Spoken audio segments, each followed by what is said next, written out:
I guess in my 52-year railroad career, I have walked to the moon and back on railroad platforms just like this in the United States, Canada, and Mexico. And I've come to know there are a lot of untold stories and even a few secrets out there involving the railroad industry. Please join us and subscribe so we can continue to bring you those untold stories and even a few secrets from America's railroad past. All aboard! Highball it, Eagle!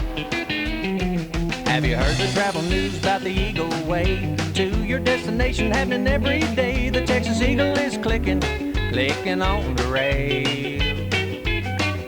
From the Windy City to the Alamo, meet you at the station, come on, let's go. People get ready and catch the wave.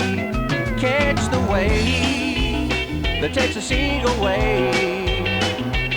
Through the heart of the nation. Hi, ladies and gentlemen. You know, somewhere along my railroad path, I swore to myself I would not become an old railroad man if I lived long enough to become one, telling old railroad stories, and that's exactly what I've turned out to be.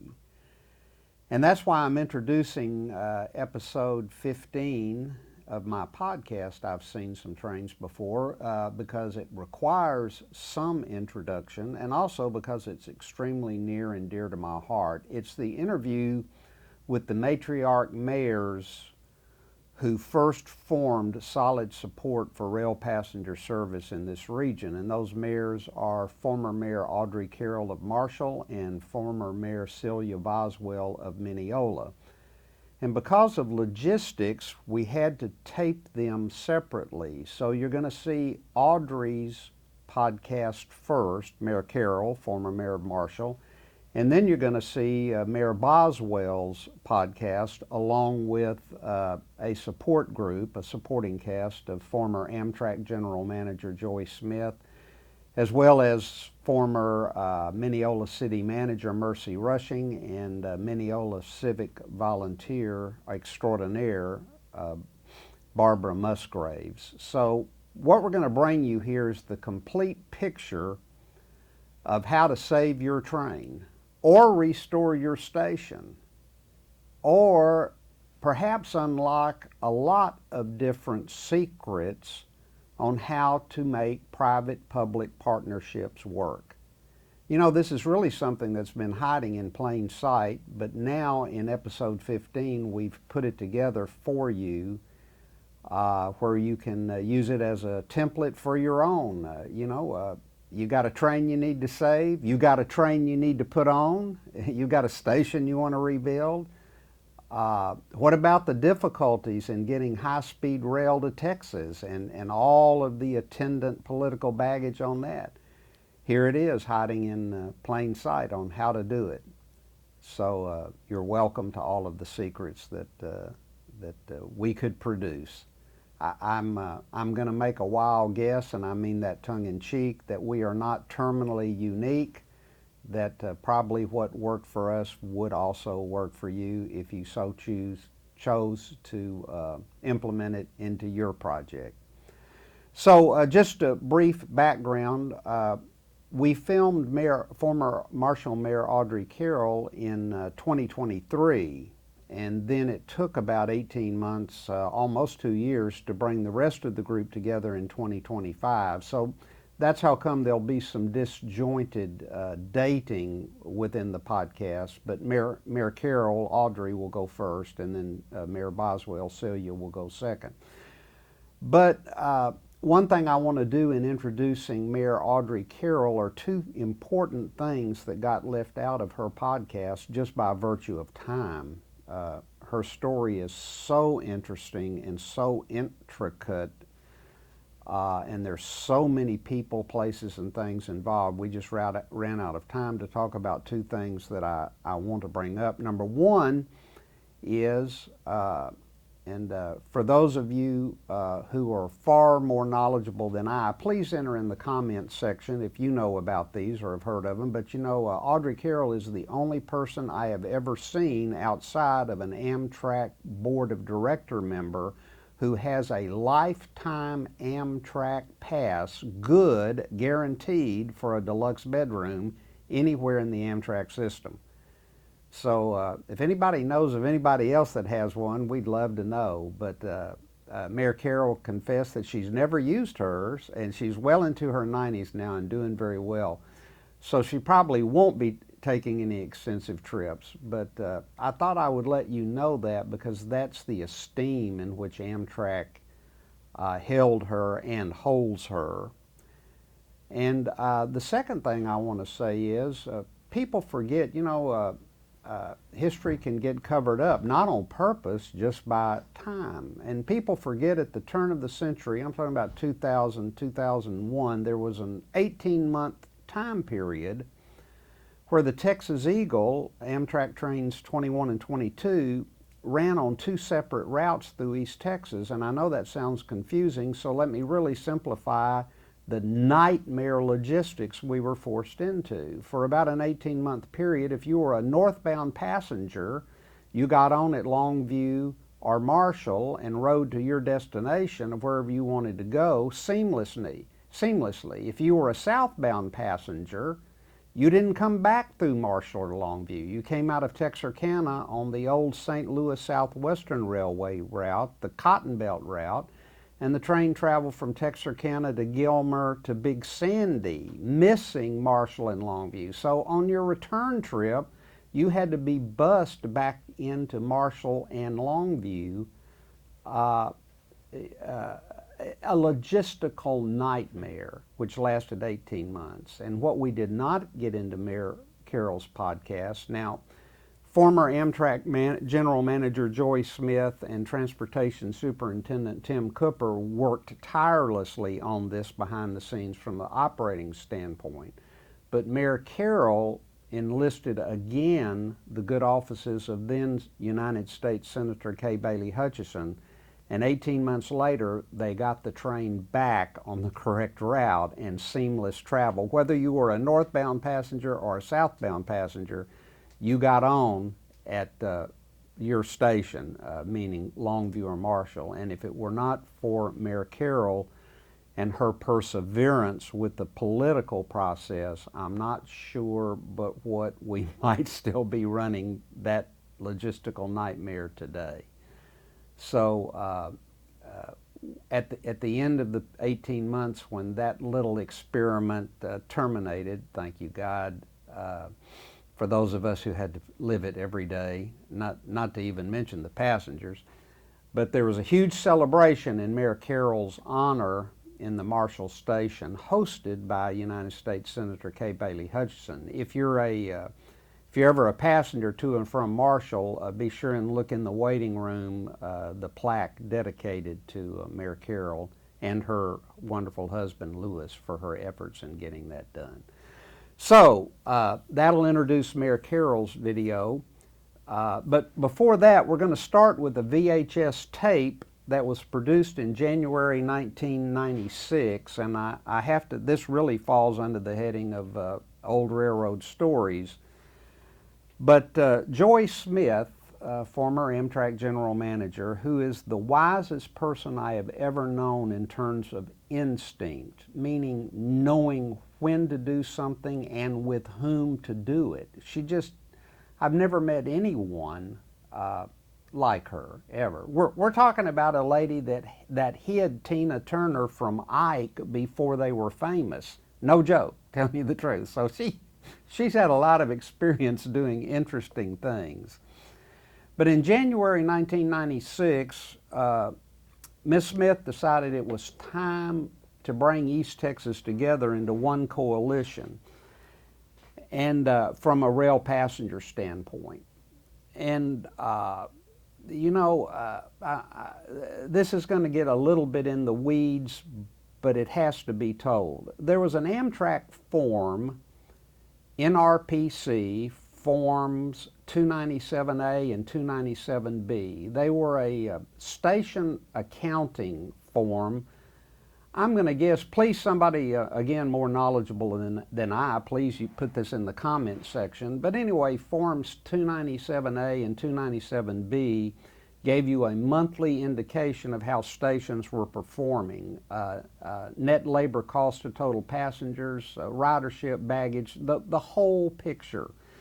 I'm going to guess, and it is just strictly a guess, I'm going to guess it was a Northeastern form that probably came off the New York Central Railroad or the Pennsylvania maybe, somewhere up in the Northeast, possibly even a Penn Central form. Somebody that was in Amtrak accounting can put it in the comments where it came from. The problem was it was designed for multi-use stations with many trains a day and many employees, but Amtrak, as Amtrak had its occasional wisdom to do, Amtrak thought this would make a good template just to smooth this form out all across the nation and apply everybody to these same standards. Well, let me tell you how Forms 297A and B did not work on the route of tri-weekly trains that ran an average of 2.5 hours late. Consequently, stations were getting closed or reduced in staffing because of Forms 297A and B's lack of flexibility. You know, again, a form probably designed for stations that had 10 trains a day, not one train every other day.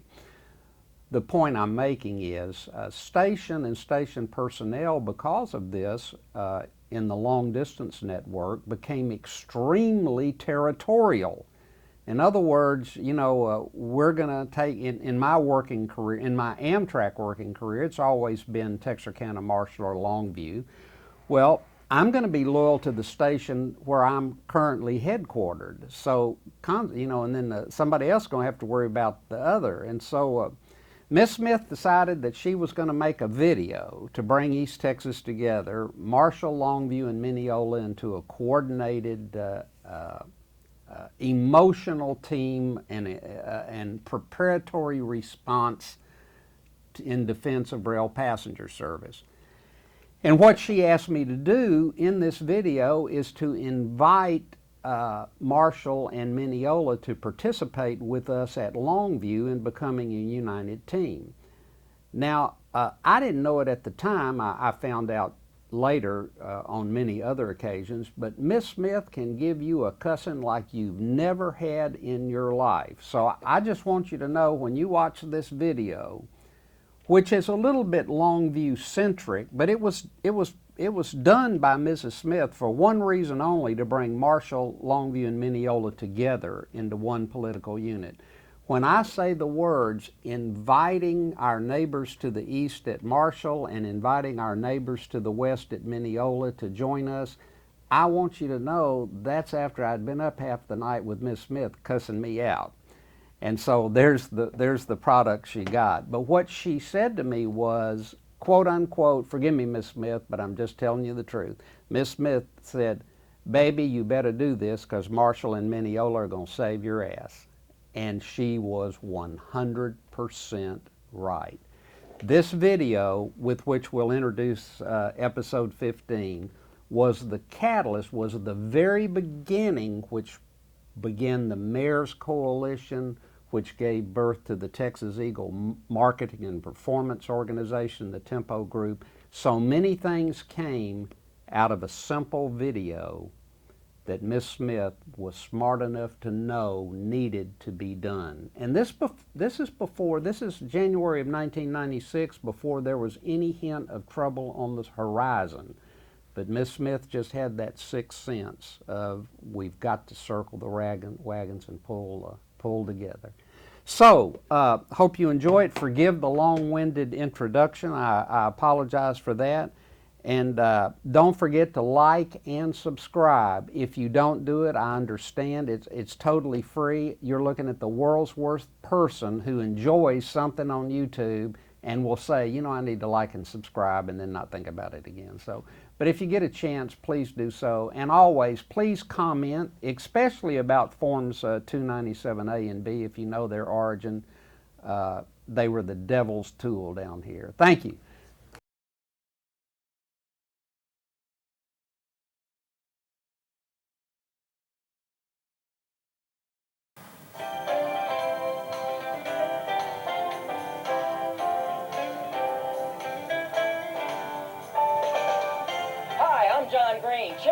1994 Great Texas Balloon Race. From all of us here in Longview, Texas,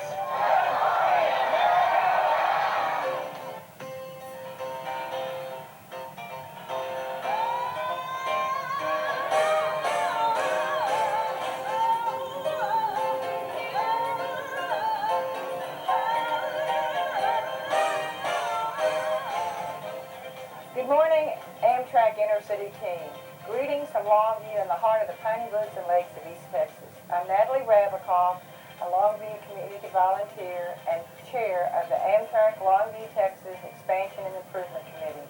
I would like to thank you for this unique opportunity you've given us to tell you about the new Thruway bus service from Houston into Longview, Texas, on to Bossier and Shreveport, Louisiana, the gambling boats.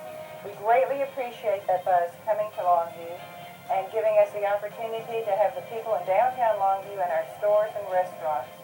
It would not have been possible without the high caliber people that you hired. Mr. Griff Hubbard, our station agent, has been with us over 20 years.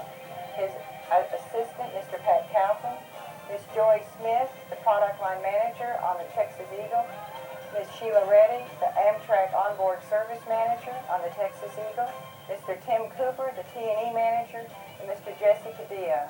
I would personally like to invite you to come and experience and let us show you around our community and see how wonderful the bus is, our community of East Texas, and experience what we're telling you. I guarantee you're going to have a hell of a good time down here in Texas. And please call on us real soon. It would be my pleasure. Thank you very much. The Texas Eagle is enjoying many new community relationships along its route as a result of employees taking the initiative and developing a dialogue with the citizens. Amtrak Inner-City, welcome to Longview, Texas. This grassroots effort has afforded us many benefits. The month of January spotlights Longview, Texas. Mr. Griff Hubbard, lead ticket agent, is working with the Longview, Texas Amtrak Station Improvement Committee, and it's chaired by Ms. Natalie Rabakoff with a membership of 9. They've donated $7,400 in improvements and beautification of the station, including 30 new chairs in the waiting room, restoration of the original antique platform lights, exterior Christmas lights, decorations and wrought iron chairs and tables for a rest area adjacent to the platform. Swings and picnic tables for the children were also donated by the committee and installed by the ticket agent, Patrick Carlton, on his day off. Griff Hubbard and his co-workers have given bus service a new meaning. The inauguration of the Thruway bus service was attended by 45 business and community leaders September 11, 1995. From that point through December 31st, the service contributed connecting revenue of over $353,000 and had a passenger count of 1,799 people. The merchants of downtown Longview extend their business hours and a 15% discount to our passengers when our train is delayed, making waiting less stressful. The City of Longview is pleased to have played a role in helping to secure Thruway bus service for Amtrak. Early on, we at the city recognized that our involvement could help Longview maintain and enhance our transportation options, not only for our citizens, but for the thousands of travelers nationwide. This is and continues to be a situation where everyone is a winner. Local businesses, Amtrak, the City of Longview, and the thousands of people who will have the opportunity to see and visit our friendly city.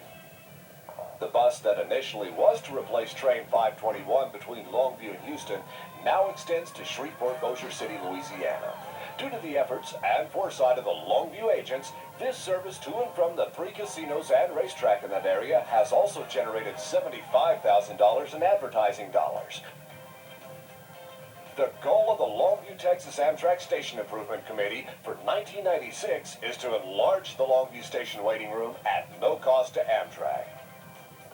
This is one example of the results of our partnerships with our cities and the pinnacle of employee involvement. How about my bags? I was worried about them. Miss Kelly, when that train gets here, I will assist you with your baggage onto the train. We will put them on the lower level. And then when you get to Ontario, the attendant will assist you with the bags off the train. So they'll be in the same car with you all the time. Thanks a lot. I appreciate that. You're very welcome. That's one of the reasons I like Amtrak. Well, thank you. Hi, I'm Griff Hubbard, like old Mother Hubbard, your friendly Amtrak agent in Longview, Texas. We take great pride here in Longview in treating our passengers as guests, and indeed, we treat the waiting room as like our living rooms at home. We've also invited our neighbors to the east in Marshall, Texas, and our neighbors to the west in Mineola to join us to become a truly unified and supportive voice for Amtrak in East Texas. I invite each and every one of you down here to come and experience some of our genuine hospitality. Real nice, comfortable ride, and you get to know some people. I just love Amtrak.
Welcome, everyone, to my podcast, I've Seen Some Trains Before. We're honored today to have with us Mayor Audrey Carroll, former mayor of Marshall, Texas.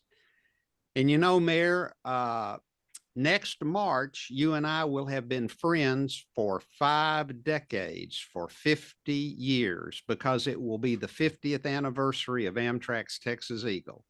And that's how long we will have known each other. And that's where I'd like to begin with you, if you'll allow us to. Tell me, what were you doing in 1974 that allowed you to become a part of the Marshall welcome delegation that saw Amtrak service inaugurated in East Texas? Well, I had 2 children and a husband to take care of and a home, so I was a homemaker. But I've always had a passion for community work, and I had just finished a big project in '73. I had built a Marshall Public Library and turned it over to the city debt-free, and that was kind of fun. And Lewis had told me I needed to rest for a while, and while I rested, I wrote an article about the community and got it published. That was fun. And I was kind of just there. I was on the historical commission, the local historical commission, because I was always interested in history. And my husband had been president of the Chamber of Commerce, and the Chamber of Commerce had helped me. Your beloved husband, Lewis. Yes, Lewis was my partner and my team. And I couldn't have done anything without him. But anyway, he had been president of the chamber. The chamber had kind of helped me through the process of getting the library project together. I was doing other things with them, and they were having a trip to Texarkana, but trains were not new to me. I've had trains in my life since I was young. And so Lewis said, well, we're going to go on a train, but it's not exactly like you would think. He said, we have to go take a bus to Texarkana in the middle of the night, and then we're going to ride the first Amtrak train, the Texas Eagle. I had not heard of it before. Well, now, in those days, Mayor, it was called the Inter-American. Well, see, I don't remember that. Yeah, it was not yet it the wasn't Texas yet Eagle. When did, okay. Well, see, I'm going to learn something here. But anyway. It had been inaugurated to make a direct connection at Nuevo Laredo to Mexico City, something that never occurred. But you go right ahead. Well, anyway, from my viewpoint, I was a part of the chamber. I was representing Marshall. I was going on a train that was going to come through Marshall. And it was very exciting. And we went down there, I think, at 10 o'clock at night. And maybe it took a couple of hours to ride a bus to Texarkana. And then we boarded the train. And I was excited because I had heard of Wright Patman. And he was going to be on the train, and he was on the train. United States Congressman, right? Yes, Dean of the House of Representatives at the time. So we rode the bus from 10 o'clock to 12 o'clock. We got on there, and we get back into Marshall. I can't remember whether it was, you'd probably remember what time, but you were on that train, and that's when we met the first time? We met, I was at Texarkana. That was my you were there working at location at the time. Yes, I'm the one that greeted the inbound bus from Marshall. And I got to thinking about this. The reason Amtrak long distance train inaugurations are so very rare, I got to mulling this over. You know, we have presided over more Amtrak discontinuances of long distance trains than we ever have presided over Amtrak inauguration events. That's why I thought it would be so important to put your recollections on the record. But it was all of the community leaders, not all of them, but the community leaders that signed up to go from Marshall. And I suppose that Lewis and I were leaders already at that point, because he had led the way by his Chamber of Commerce work and being such a good president. And Congressman Patman rode on the train with you, did he not? He did, but it was between Texarkana and Marshall. He did. And what were the festivities like on board the train on the inaugural train? You know, I just remember that we had a wonderful time, and he tried to walk on the train while it was moving. And he had two people with him, one on each side, and it was very hard to do. But he spoke to everybody. He didn't leave any of us out. And it was just very festive and so happy. We were all very excited about it. I remember that. When you arrived in Marshall, was there a delegation who met the train? You know, I don't remember that. And I don't remember what was going on with the train at that time, because I had not been involved with anything. I'm trying to remember. Mark was 3 years old. I was trying to think if I even took the train at that point anywhere. We didn't travel much because Mark was little. No, he was older then. I had gone places on the train. I do remember now, that would have been before, probably in the 60s. So anyway, you were there. But yes, I was there. And I don't remember exactly where we got off the train, whether both of those tunnels were still open at the depot or not. Do you remember that? They were open.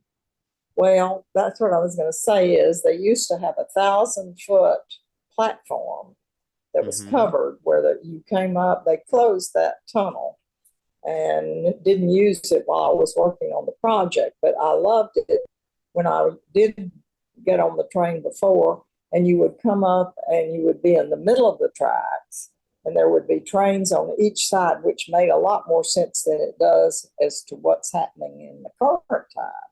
It was much easier for the trains then, because one could go one direction, one could go the other. It just seemed like that made more sense. And now they're redoing it again, and I don't want to get into that.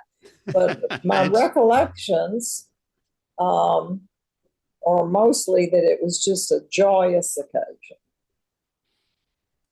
Well, I want to interject at this point a fact.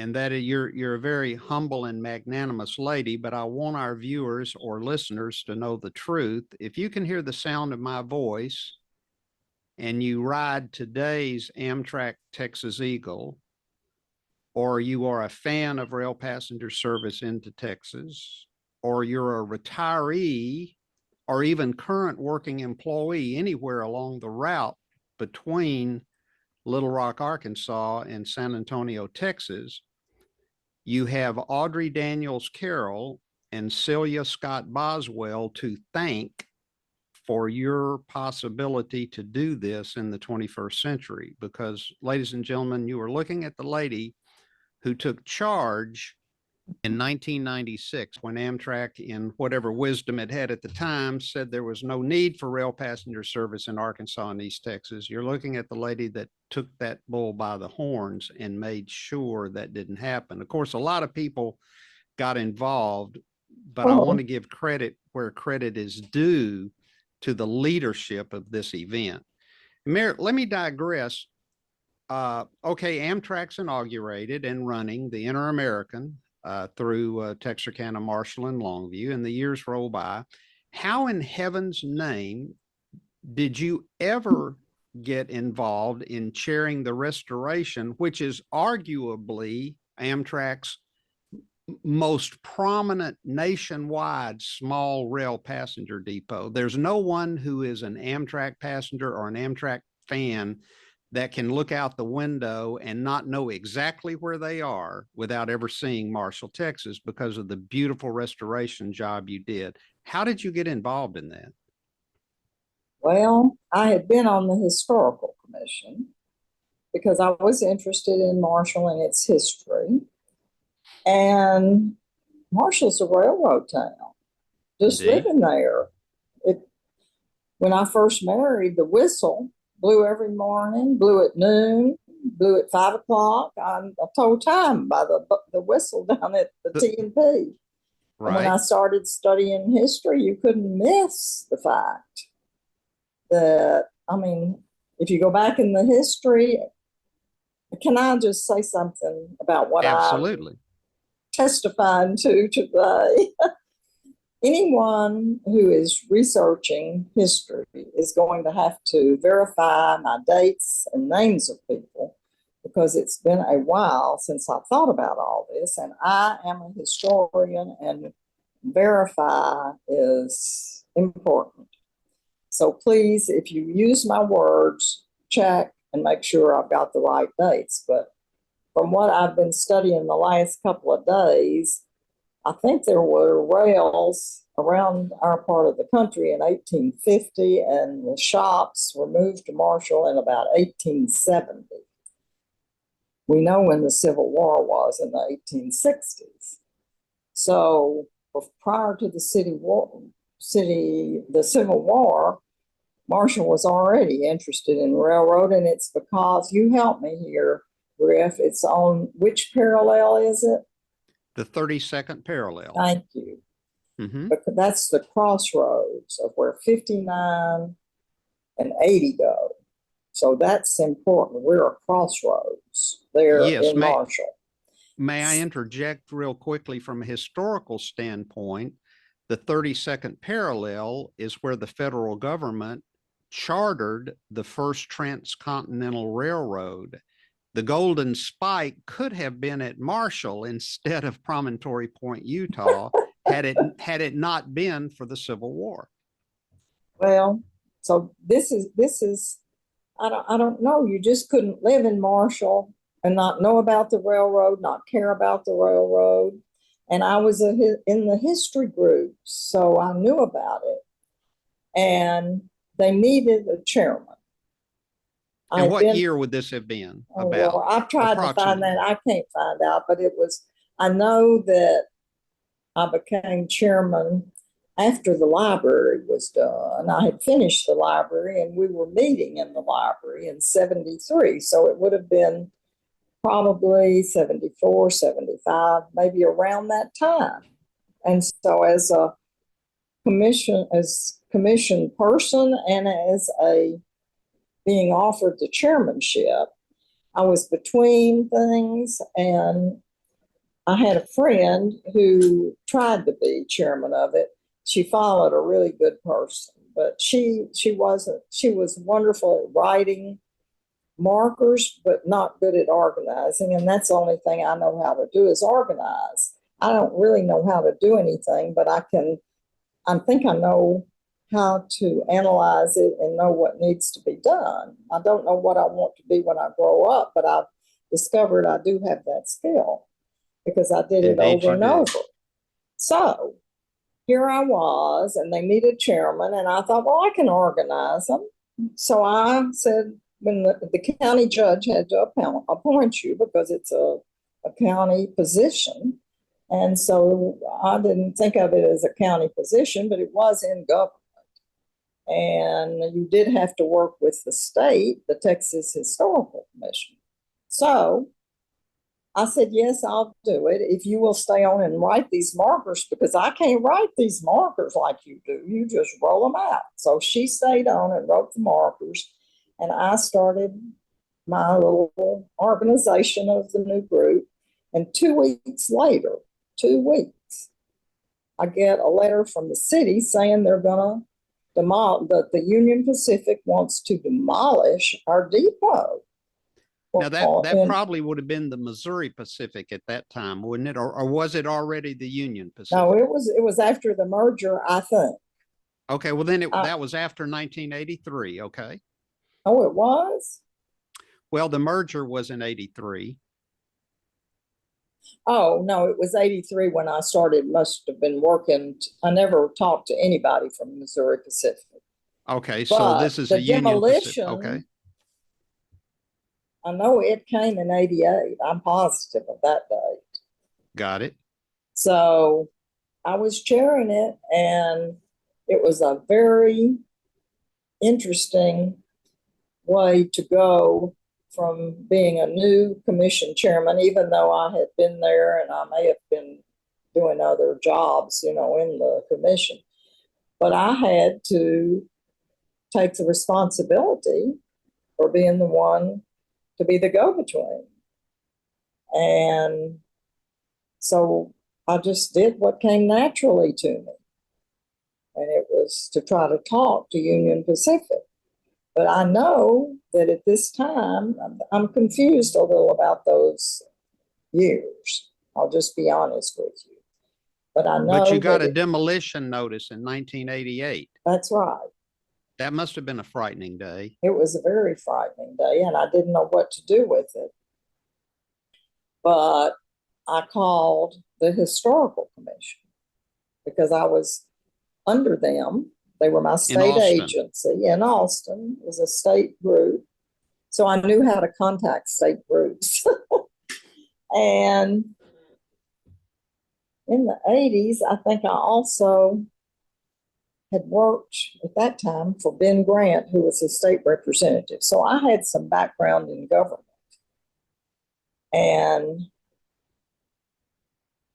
But how do I get from 73 or 74? What happened in 74 was just when we rode the train. Correct. So I think we have to jump from there to 88. All right. For my story. All right. But when we got the demolition permit, and from the Union Pacific. From the Union Pacific, yes, to the city, not to us, but our commission had to approve of it.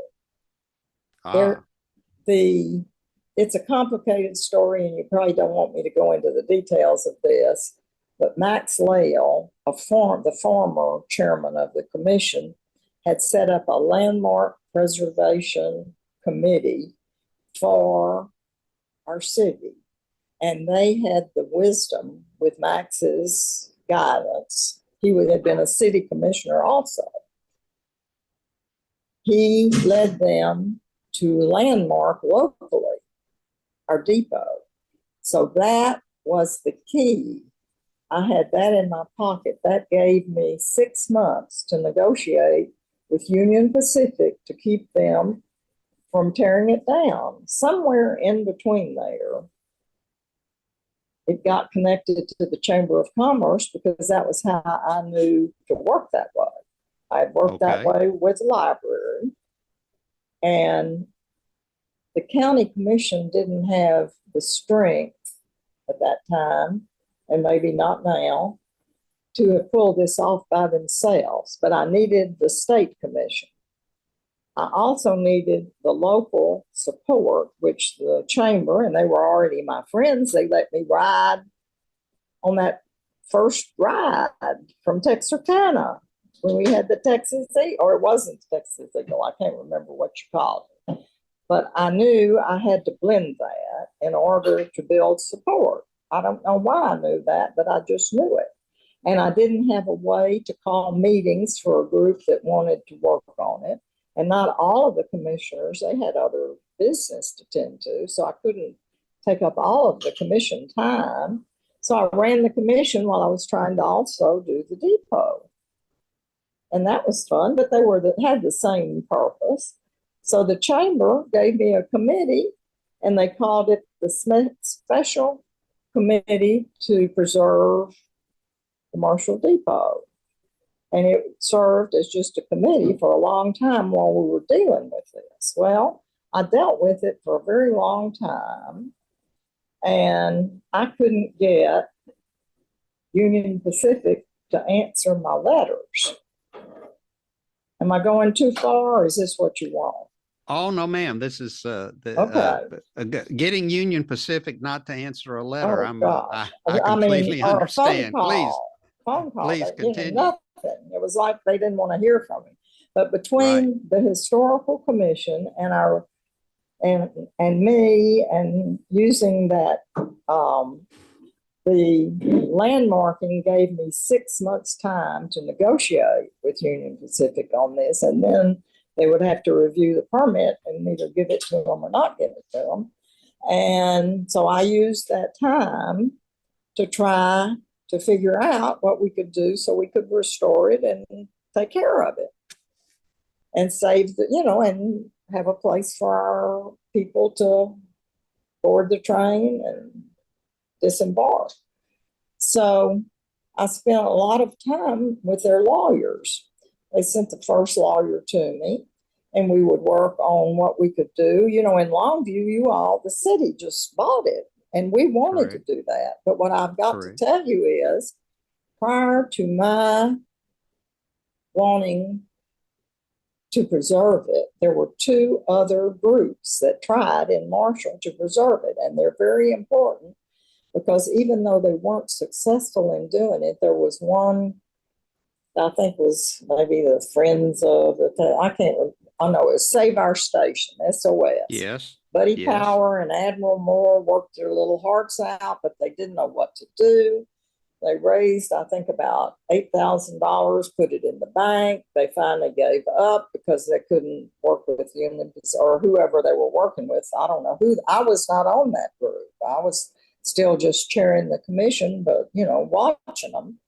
They tried, then the city tried.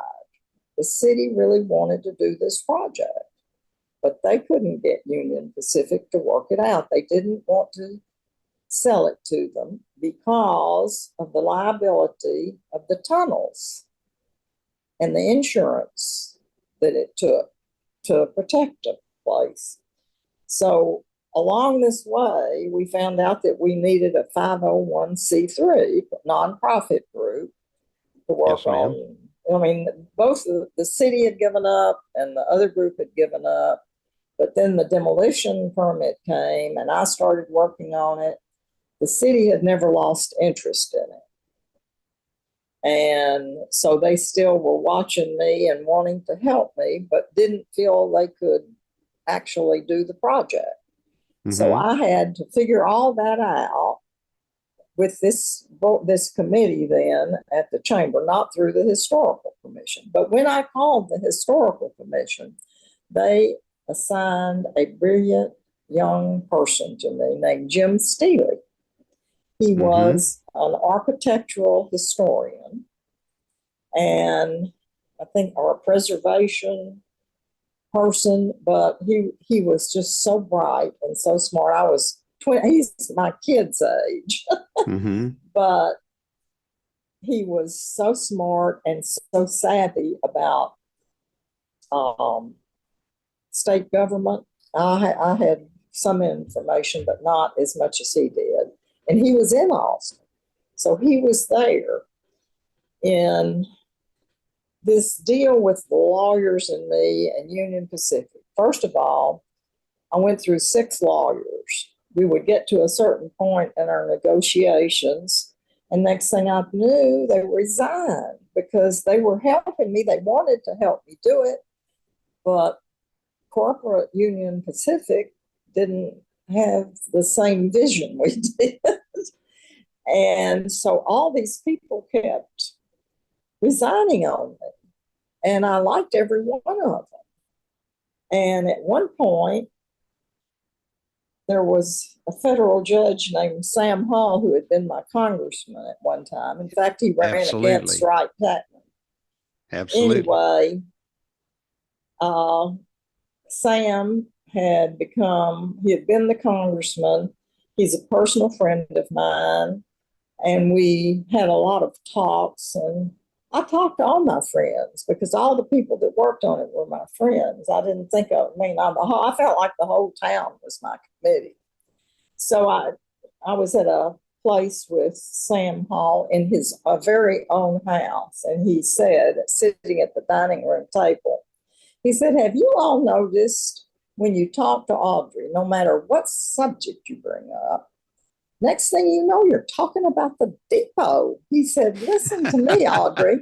We got to stop this. You got to talk about something else. He said, who are you working with? And I said, well, his name is Michael Schneider. He's a lawyer for the Union Pacific, and he lives in Tyler. He said, I want you to make an appointment. And the three of us are going to talk in my office. And by then he was the federal judge. And we know federal judges, I've seen everybody bow and scrape to them. They're important.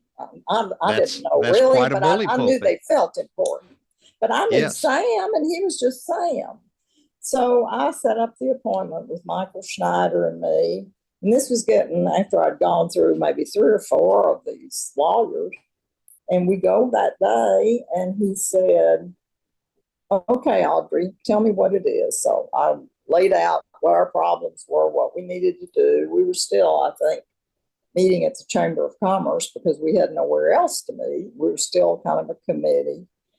And maybe I don't remember whether we had formed the nonprofit group yet, but Sam asked, Mike to give his version. And he said, well, we weren't there more than 15 minutes. And he was sitting behind his desk. He said, okay, I've heard enough. I said, he said, just leave, go meet, figure this out. Don't worry with it anymore. It needs to be solved. Just solve it. Well, I've learned since then that if a federal judge, and I was an attorney, if they said that to me, I probably would go out and solve it.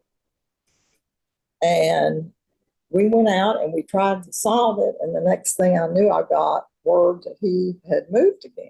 He said he had resigned. I lost another one. Another one brought me a cake while I was talking to one. And we used that cake all the time. And we changed the name of it to railroad cake. I well remember that. I've Okay. got a piece of railroad cake. Well, we even used it in fundraisers. It was good. Yes, it was really called. It was Sock It To Me cake, and Marshall Adams, one of the employees from the T&P, happened to come to my commission office while I was talking to one of these people, one of the UP people that I finally found that would talk to me. But anyway, back to that, did I tell you that the children, it was Gail Bill's idea that the children should write Union Pacific when they wouldn't talk to me. So all the school children in Marshall wrote letters.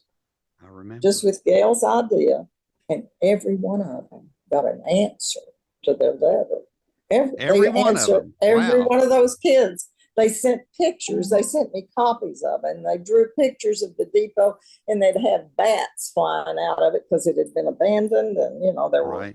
Oh, it was awful. And they'd say on their little pictures, they said, please don't tear down our depot. That was farther back. So we were still doing the negotiations. Mike goes out.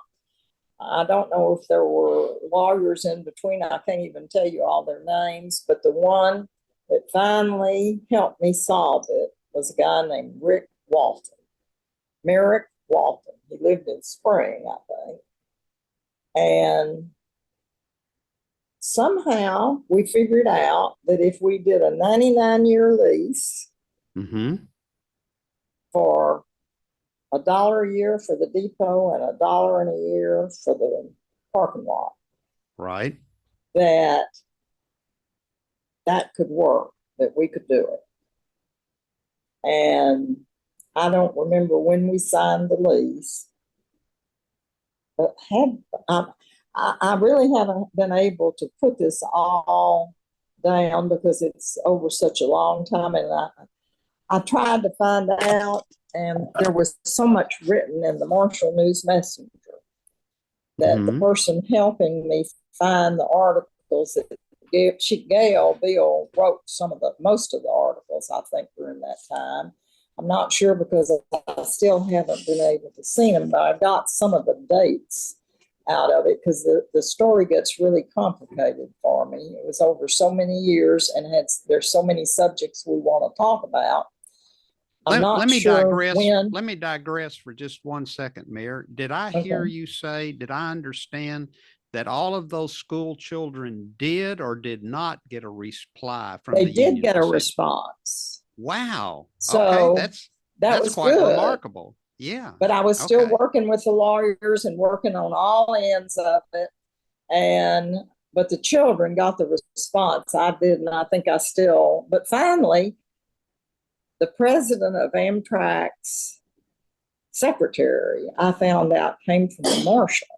Yes, she did. How she got from Marshall to DC, I have no idea. And I wish I could remember her name, because when we finally got into it with the latter part, she was very important.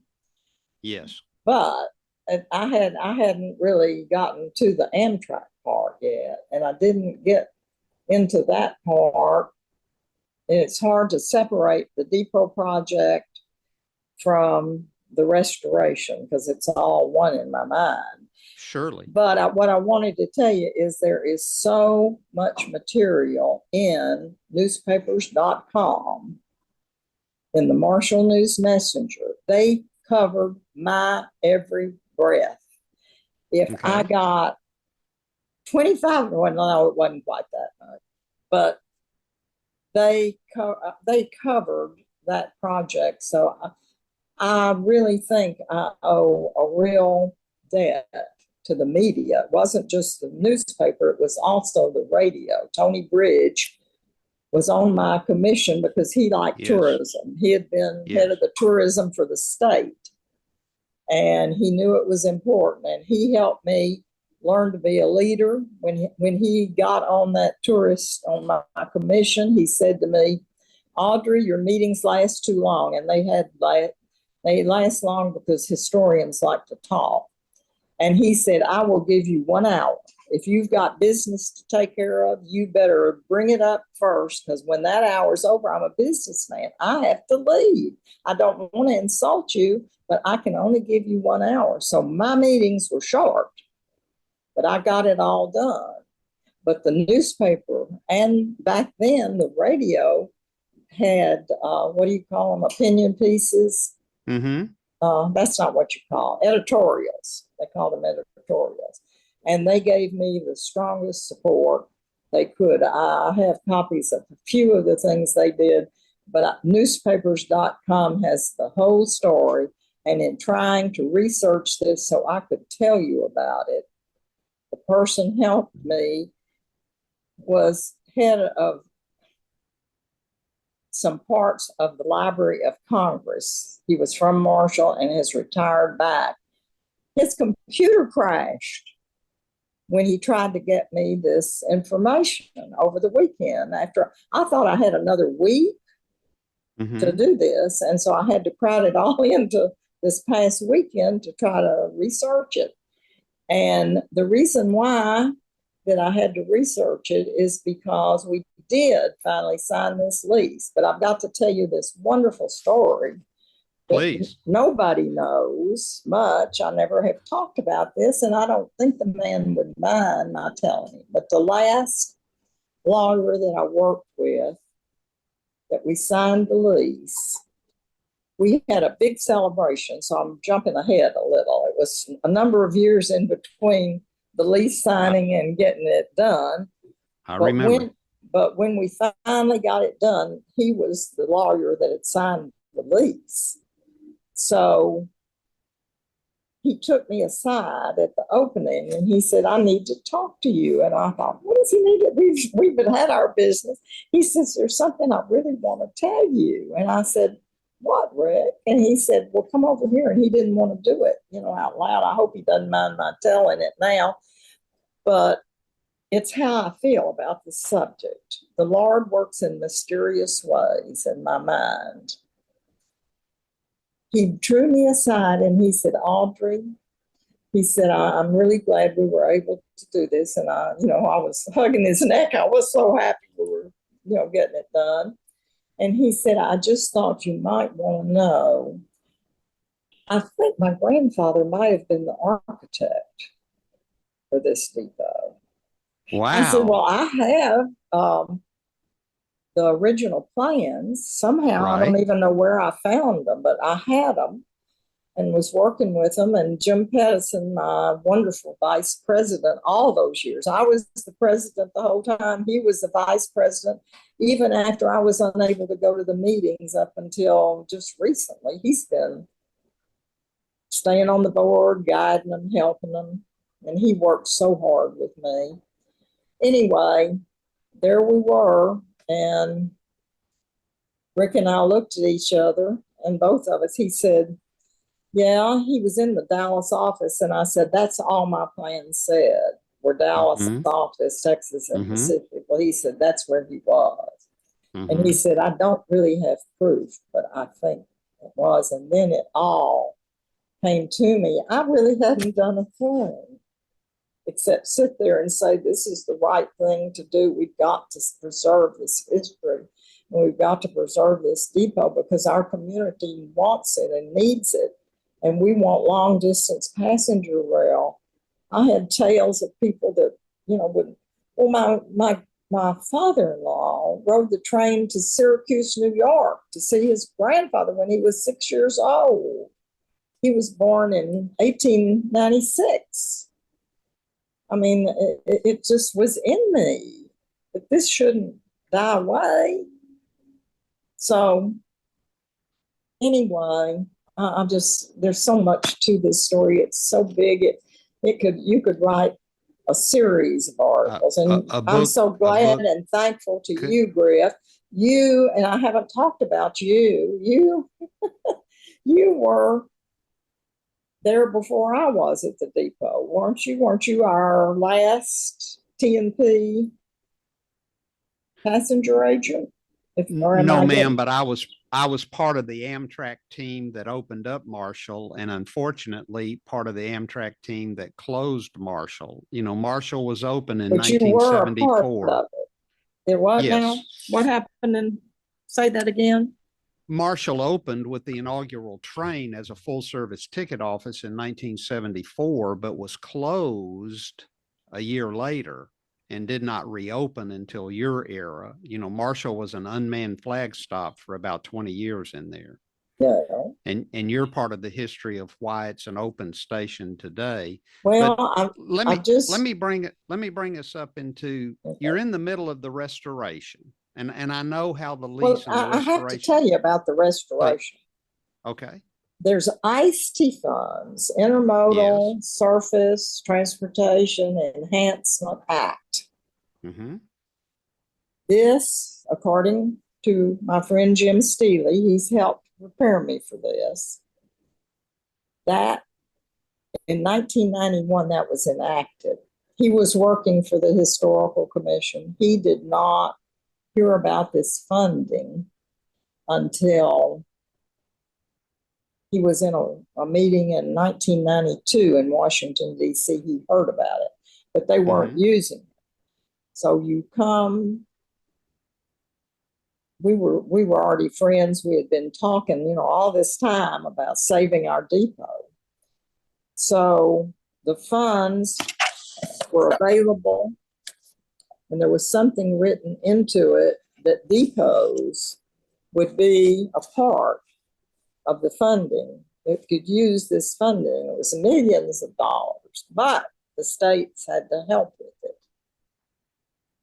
Our people in our Texas state government didn't want to put up the money that it would take. for Texas to be a part of that. And I won't go into the details of that, but there is information that they were not going to use that money. So that money that should have been for the whole country wouldn't have been used in this state.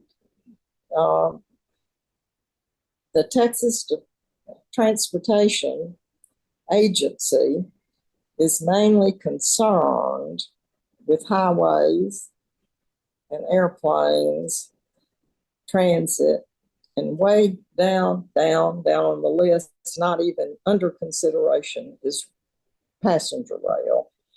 Freight rail is a little bit above that because it's needed for commerce and other things. Of course, they don't stop and think that the Railway Express on the TNP used to be the way that we helped the country. And in Marshall, there was an office, a Railway Express office at the depot, and there was another one in downtown Marshall. I still think mail should be part of the rail system on passenger rails. That makes such perfect sense. And even after we did all this and Kay Bailey Hutchison was still fighting to reform it, she wanted to bring that back. And I agree with her, even though you have all these other different things now, UPS, FedEx, and all that, we could still help the mails, in my opinion, and freight. But that's a whole nother. I mean, there's so many subjects involved with this, aren't there? We really fixed something that wasn't broken on mail, Yes, U.S. mail on the trains. Mayor, let me bring you to 1995. You're in the middle of this remarkable restoration. And I have to raise matches when finally after a while, and the reason that we got the Enhancement Act in Texas is because of Bob Bullock. Yes. His courthouse burned down. He told his staff, find funds to help me get my courthouse back. And they found the enhancement funds, and he said, we're going to use those enhancement funds. So because of the courthouse program, we also got the depots in there and lots of other things, bicycle trails, all kinds of things. Anyway, so that's a whole nother story of itself. But in 1996, while you're in the middle of the restoration, you get a formal announcement that Amtrak thinks it's a good idea to eliminate the Texas Eagle. I didn't agree with that. Take it from there. Okay. I'm trying to put this into perspective, and there's so much of it. I can only tell it the way I can tell it, and it's long. But at some point, I was elected to the city commission in 91.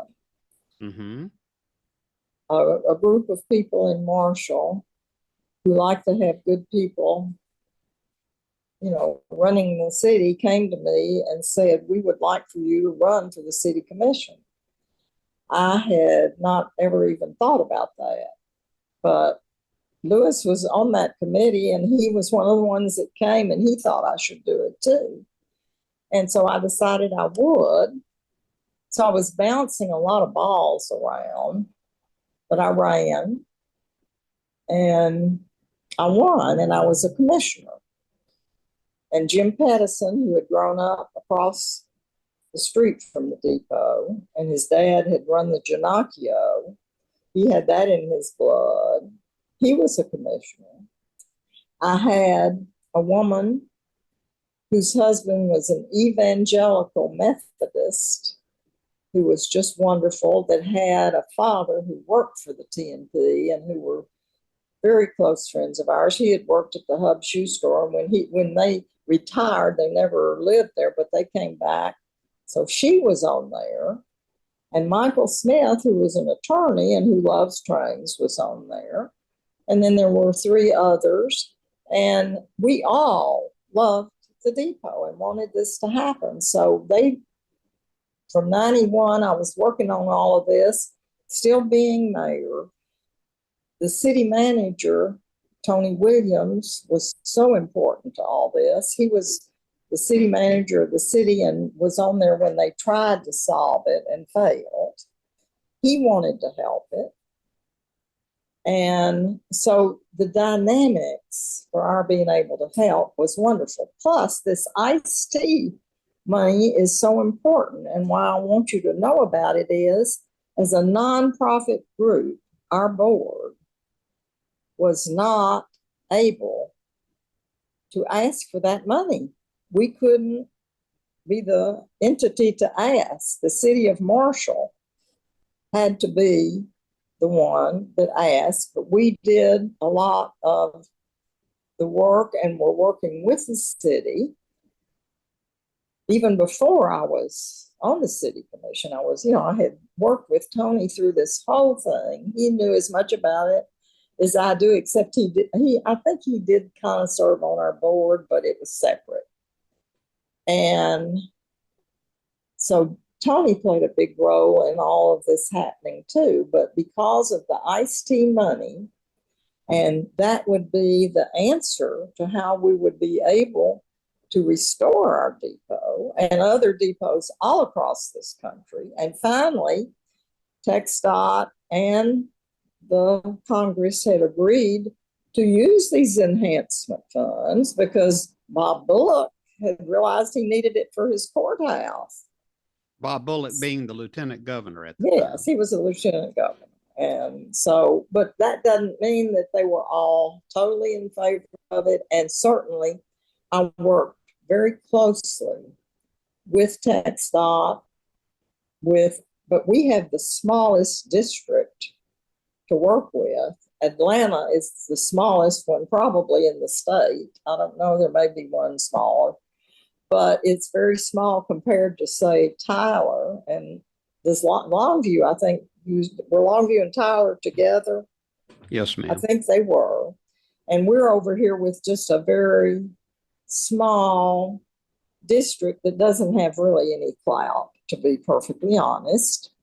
But by 1996, you're mayor, correct? That's right. I'm up there, but not because of the depot, just because of my interest in the community and everything. You've been elected mayor, and Amtrak notifies you that the Texas Eagle is going to be eliminated. That's right. So I'm trying to think what I did then. I probably sat down and had a good cry and said, we can't let this happen. That's exactly what you did. And I think I was looking for Joy Smith. You were? Yes. As soon as I found out she was there, I needed to find her, and I couldn't find her. And I put the superintendent of schools. A superintendent of schools could find anybody. But Joy was so busy, I couldn't find her. My superintendent of schools, who was on my board and was just so active and wonderful, she couldn't find her. So then when this happened, it seems like it gets all tied up in the fact that I met Joy, I think, around that time, didn't I? When we had the meeting in Fort Worth, and Kay Bailey Hutchison was there. But before I met Kay Bailey Hutchison, for some reason, at some point in there, I was invited, because of my interest in Amtrak and long distance passenger rail, I was invited to a meeting at Amtrak in Washington, D.C. Mm-hmm. And when I got there, there were only two people from Texas there. There was Ed Kasparic, who worked for the Texas Historical Commission, and I knew him because I had worked with him, and me. And we're talking about some of these problems that Amtrak has. They had invited us to come up and talk about it. And they, in the middle of it, they said, this is the first time I met Kay Bailey Hutchison. They said, we're getting ready to give a senator an award downstairs, and we want this group to come down and be part of the people to hear us award it. So we get down there, and the three Texans that were there were Kay and Ed and me. We were shocked, but we were happy, and she was happy. and they were already awarding her for her work. She was the transportation committee. Correct. So the connection there, that was the first time I had met her, and that we started, and I can't remember where in there it really comes together. I should have kept a journal, but I didn't have time. So it's a good thing the newspaper kept my journal, but they didn't know about this. They knew I went to Washington, I'm sure. But anyway, eventually they came up with some kind of a council of mayors to be advisory to the Amtrak board. And I served on that, and that's where I met John Robert Smith, who was, anyway, there's so much that we can't possibly talk all about it here today. So put me back on track to where you want to go, Griff. Here we go. All right. They've told the mayor of Marshall, Audrey Carroll, that they're going to pull her train off. That's right. Now, where I came into the picture, Joy Smith sent Jesse Padilla and I to that Texas Municipal League meeting in Corpus. Oh, yes. That's to be the Amtrak liaison to the mayors. And that's where I had known you, but that's where I first saw you and Celia together. Well, I never had any problem connecting with people. And when this happened and I realized, that we had other mayors, I immediately, I had been president of the regional TML first. Then I was on the TML board, the state board. So I knew these people. And by the way, in there, I also became president of all the elected mayors in the state, mayors and council members. It was a separate organization that planned the educational conferences for the TML. So I had all these people and I knew about all these meetings. So I said, well, heck, we're here at this meeting anyway. We'll just have our meeting here and we'll all get together and figure out what we're going to do. So that's where we came together. Right. That's how I came to there, and that's how you came to there. Right. And so, but there's so much in there that I want to say. When I got to the TML for the first meeting, they called some people up who were charter members of the Texas Municipal League. I was called up onto a platform just because I represented Marshall. And I was the mayor, so that must have been in 94. So all that was going on and put me at the right place at the right time. When I went to Washington, I went for the National League of Cities. I got on their transportation committee. I was in the right places at the right time. Didn't Senator Hutchison also call you to Washington to testify before yes, a and hearing? I don't remember exactly when that was, but I did go, and I never dreamed that I would do anything like that. And recently somebody sent me a YouTube thing where they had recorded my testimony, and I need to go back and read that. I don't remember.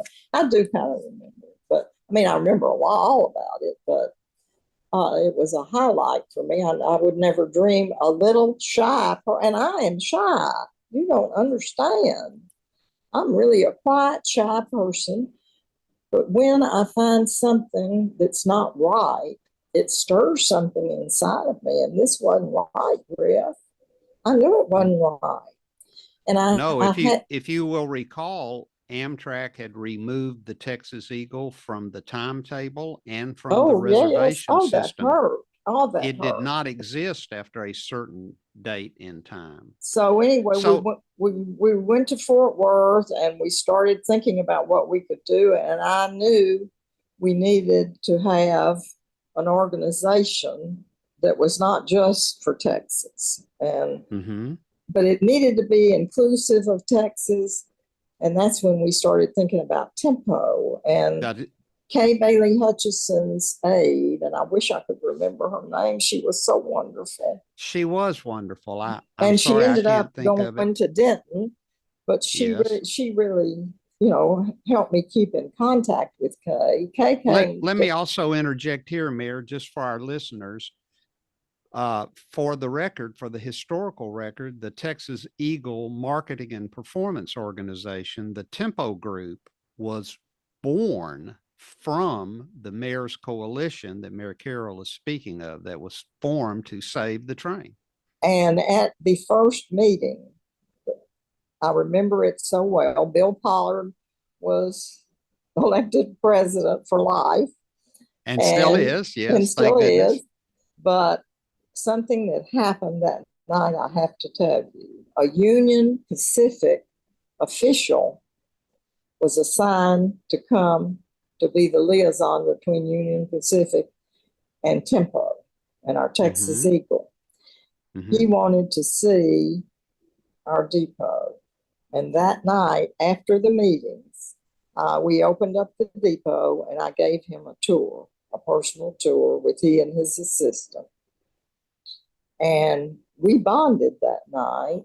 And he's still a member of Tempo. But to tell you the importance of Tempo, out of that, I think, came your group, which I want you to discuss, because I learned right away that when I studied it, the Texas Eagle could not be profitable unless it was daily.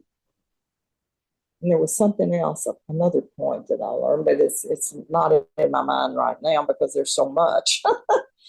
But as a result of that, you all somehow managed to become, what did you call your team, your management group?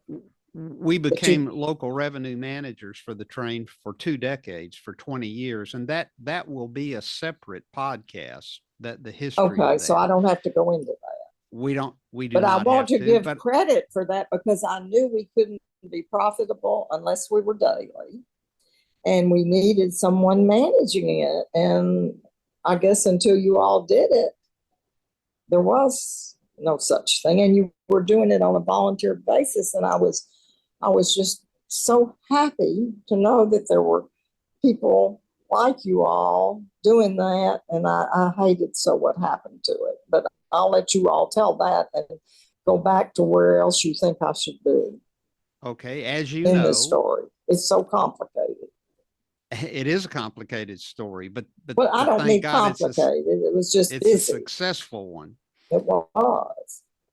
It's successful because the can Texas I Eagle also, is. I have to tell you one other funny thing. You go right ahead. That nobody else knows, and you won't ever get this from anyone else. All right, that's what we want. Our Chamber of Commerce did something really special that other towns could benefit by doing too. And I don't mind sharing any good idea.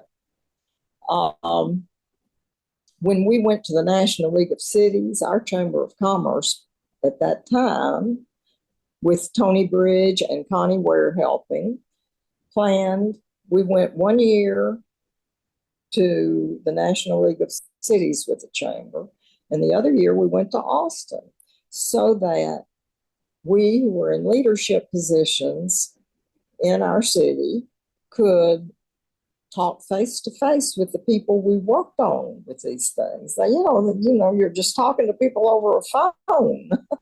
It doesn't work too well. Maybe now you could talk on Zoom and you get more. But anyway, that's when another time when Kay always would come and talk to our group. And it helped us. You're talking about Kay Bailey Hutchison? Yes, Kay Bailey Hutchison. And she was such a good supporter of Amtrak. And truly, she was on the road to helping them reform what needed to be reformed. And then, she left Congress and no one else is taking her place that I know of. You may be able to tell me. I haven't kept up closely with it. But she was truly trying to correct some of these things and I'm going to say it like I feel it, that is going to keep the Northeast Corridor from usurping all of the federal funds for the country. Kay Bailey Hutchison helped us to the point that she got big buttons made. And I think I still have one at home. It says, national or nothing. That's correct. And that's exactly how I feel, because They were trying to siphon all of the money like they're trying to do right now. It's the same song, 150th verse. You can't do that. This is a national system. We have to have long distance trains. They're long distances. Anyway, get me back on the track. Here we go, Mayor. Here's the secret story I want to know that's been told 1,000 times and been told wrong. Okay. But you can tell us the truth. Okay. So the Texas Eagle has been taken out of the timetable, out of the reservation system. It has an expiration date already stenciled on the side of its cars. I mean that metaphorically, but I mean the date is out there. It won't exist after this date. And so after a lot of work with the Mayor's Coalition, headed by yourself and Celia Boswell, the mayor of Mineola, many people have told the story of how the Texas state loan of $5.6 million to Amtrak to bridge the gap to fund the Texas Eagle where it would not be terminated. Many people have told that story. Even a few have taken credit for it. But I no want people you know the to put whole story. I want you to put on the public record, how in heaven's name did $5.6 million get loaned by Governor George W. Bush to Amtrak President George Warrington, or Amtrak President Thomas Downs? I apologize. Yeah, Tom Downs was there. At Tom that Downs time. to save But the George Texas, was because there. you know that story, and I want you to tell it. Well,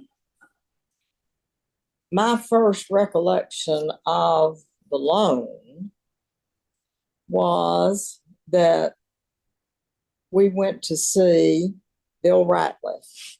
I think he was still Lieutenant Governor. No, I believe he might have been a senator then. I never fooled with that. He was either a state representing. senator. He may not have been Lieutenant Governor yet. Not have been yet, because he was in the Senate then. I'm almost sure.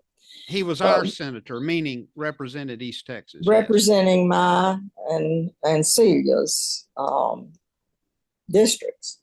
So, and Paul Sadler was my state representative. At that time, life was so different.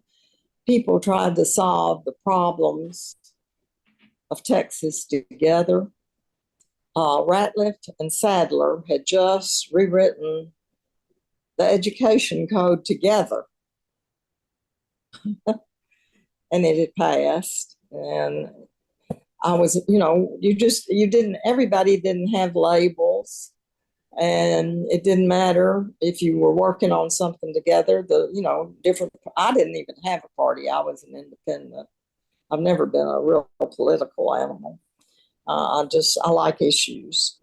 And I won't go into politics, but Tony and I drove up, and I think Tony Williams, Tony city Williams, manager. my city manager. Mm-hmm. And we go in to talk. And I believe Celia was there, wasn't she? Do you remember? Ma'am, I'm sorry, I don't. Well, I think she was. I believe the two of us were there. And Sony, and his staff, he and his staff. My other. And who did you go to talk to? To our Senator Ratliff, Bill Ratliff. Senator Bill and Ratliff, okay. I had been working with him, already, and he knew of my interest in this. And so we're sitting there, and I think Tony was the one that asked this question. He said, we had described what was getting ready to happen, that it meant so much to our area and to the state, and we couldn't let it happen, and we didn't know what we could do, and they needed a sum of money to keep the Texas Eagle running. From that time, and it must have been April that we probably went of that year. Right, that would be right. And so Tony said, is there any precedent for the state loaning money to railroads? And Bill thought about it, and he said, Tony, he said, I think we did. And it happened to have been Junelle's area, but it was for Rob freight. Janelle. Uh-huh. Where was he from? I can't even remember. I think he was the San Antonio area, I think. Well, but it wasn't San Antonio. It was a small place. Okay. Anyway, but he was head of the transportation committee Correct. at that point and had to help with this. So that little fact got tucked away in my head. And so Bill and Tony kind of discussed this back and forth. And all of a sudden, Bill said something, we had had a very long I'm not giving you the conversation because you know our side of what we were trying to educate him about. He's got all this other stuff, but he hadn't worked directly on this, and we had to explain it, so we did. And so I'm sparing you all that. But the minute that Tony connected with him on the fact that a loan would work, he said, well, I really think that we need to let you and your staff go to work. And I'm thinking, we're not finished. We have to have a commitment. And he said, you all just go ahead and maybe you need time to figure out these details and we'll get back with you. We had just spent 5 hours either driving or flying on a plane that my friends told me they wouldn't ride on because they were pilots. They said we wouldn't even ride on a plane like that. Don't ride them anymore. Well, that's the only way I could get there was either drive or fly. But anyway, we left, and within a very short time, Bill came back and said, we can work that. Well, George W. was aware. Governor George W. Bush was aware of the fact that this was high on our priority list. And I had worked very closely with one of his aides that worked on transportation by the name of Alan Rudder. And so we were in very close contact.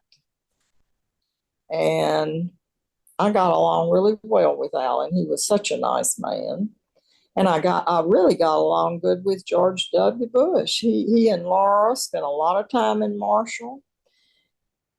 So did his mother, Barbara, and his dad came once that I remember, but they all were close to Marshall and liked it. They liked to come there and they knew us. And so it's all your friends. And I know that's still happening now. You just don't see it. But people that work together bond together. And so while he didn't maybe agree with me totally, he was supportive. I'm talking about George W. Bush. He never told me he didn't like it. But there were indications that it wasn't his priority either. And it wasn't the Transportation Commission's priority particularly. But eventually, because of all of these things and because the ICE-T money did things other than historic depots, it was acceptable to them. And Bill called and said, yes, that we would do it. And then we had to man the troops and get everybody to where, if they could, they would contact their people. And the people that I was working with, there was only one commissioner in Dallas. And her name was Mary Poss. And she was a big help to me. And at one time at the National League of Cities, she didn't understand about small towns versus big town. I was trying to decide which of the sessions to go to. You had, a multitude of sessions, and I needed all the information. And Lewis went to some of the meetings for me and took notes so I could spread myself, and the other commissioners did some. But anyway, Mary said to me the day that I said this, she said, oh, honey, just ask your lobbyist to go to some of those for you. And I left and I said, Mary, you just don't have a clue. I'm the lobbyist. Right. She said, oh, well, let my lobbyist help you and go to some of these and take notes for you. And I don't think I took her up on that. Ken Barr having a larger city also had lots of other things. Mayor of Fort Worth.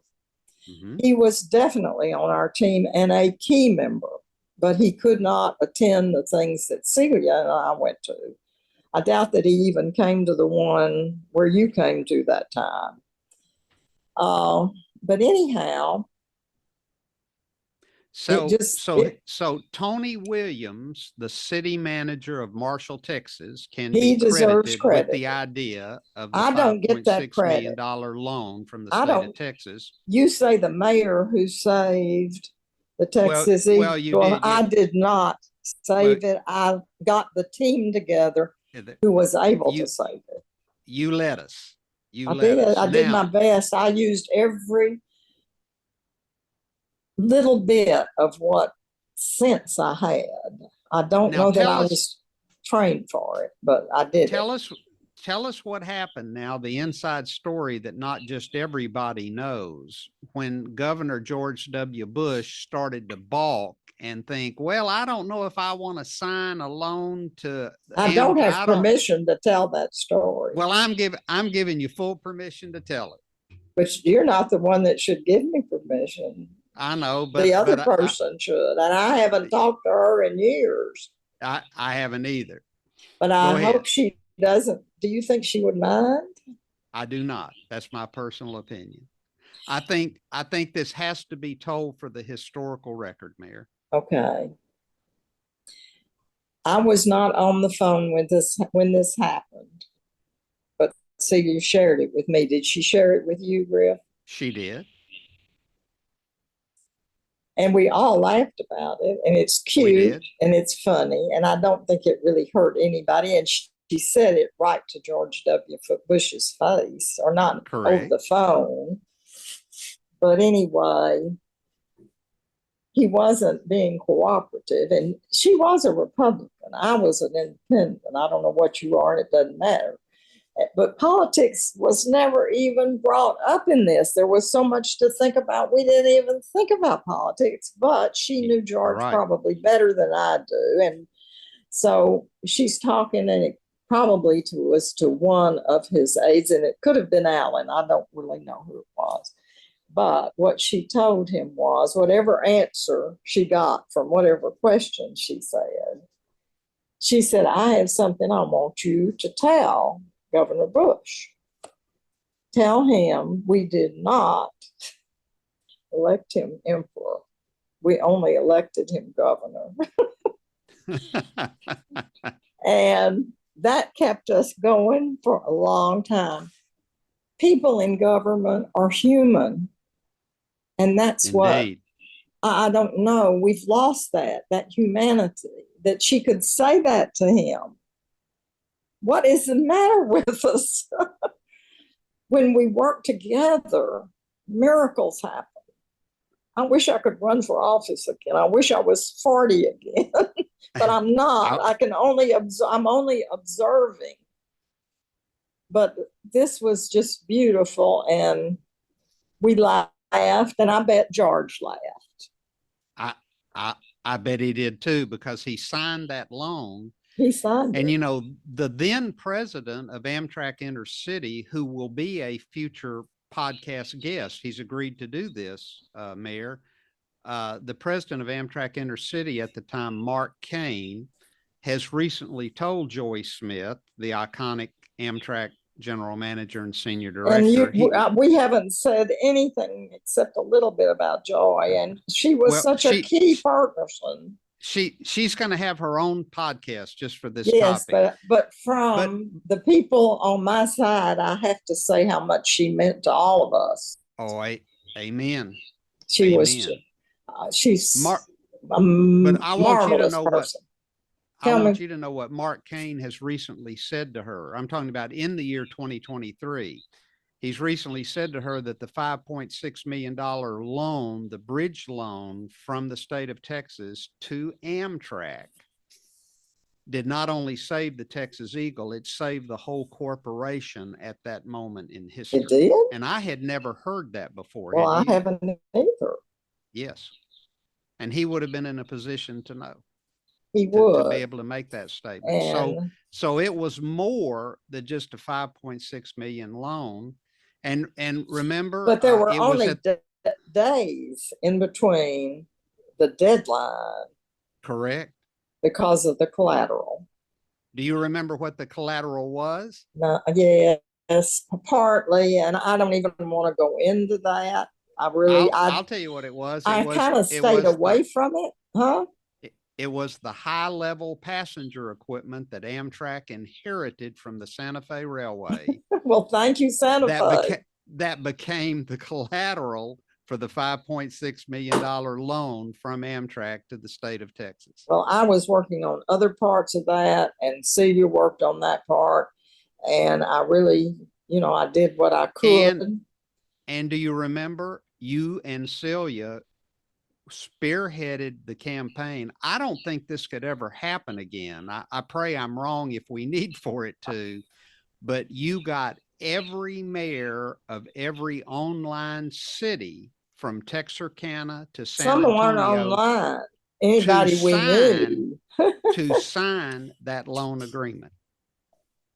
Every one of them from Well, Texarkana to San Antonio. Every mayor was conscious that they had an obligatory responsibility in seeing that this train stayed and the loan repaid. And remember, the I loan do. was at the remarkable Texas state rate of interest, which was a very, very favorable interest rate because interest rates were so high. It was 8% that Amtrak paid that loan back, and Amtrak paid it back a year early. Remember? Well, let me tell you how that happened. That's another Please. thing for the record, and that has to Yes. do with my city manager. Yes, Tony Williams. Okay. May 10th was when we had to have the loan in, wasn't it? Correct. That's correct. And they passed it, and we got the loan, and the time is going off, and it's supposed to last to the next funding cycle. And I don't know when, I can't remember when the federal budget starts, where they would have gotten the money. October 1. Okay. Mm-hmm. So it would have been sometime probably in the fall, and I don't remember the exact date, but Tony didn't oftentimes come and say to him, I need to talk to you, and shut the door. But that day I had an office in our city hall, and he came and looked serious and said, I need to talk to you. And he closed the door, and I thought, oh, what's the matter now? And he sat down and he said, Audrey, I've been thinking about this, and I think that we've got to figure out how to get Amtrak to pay that loan back early. And I said, oh my gosh, I was getting ready to run for office then. And so I was thinking along those lines because I wanted to be able to finish what I had started. And the only way I could finish it was if I was reelected. So people in office now still have that same thought.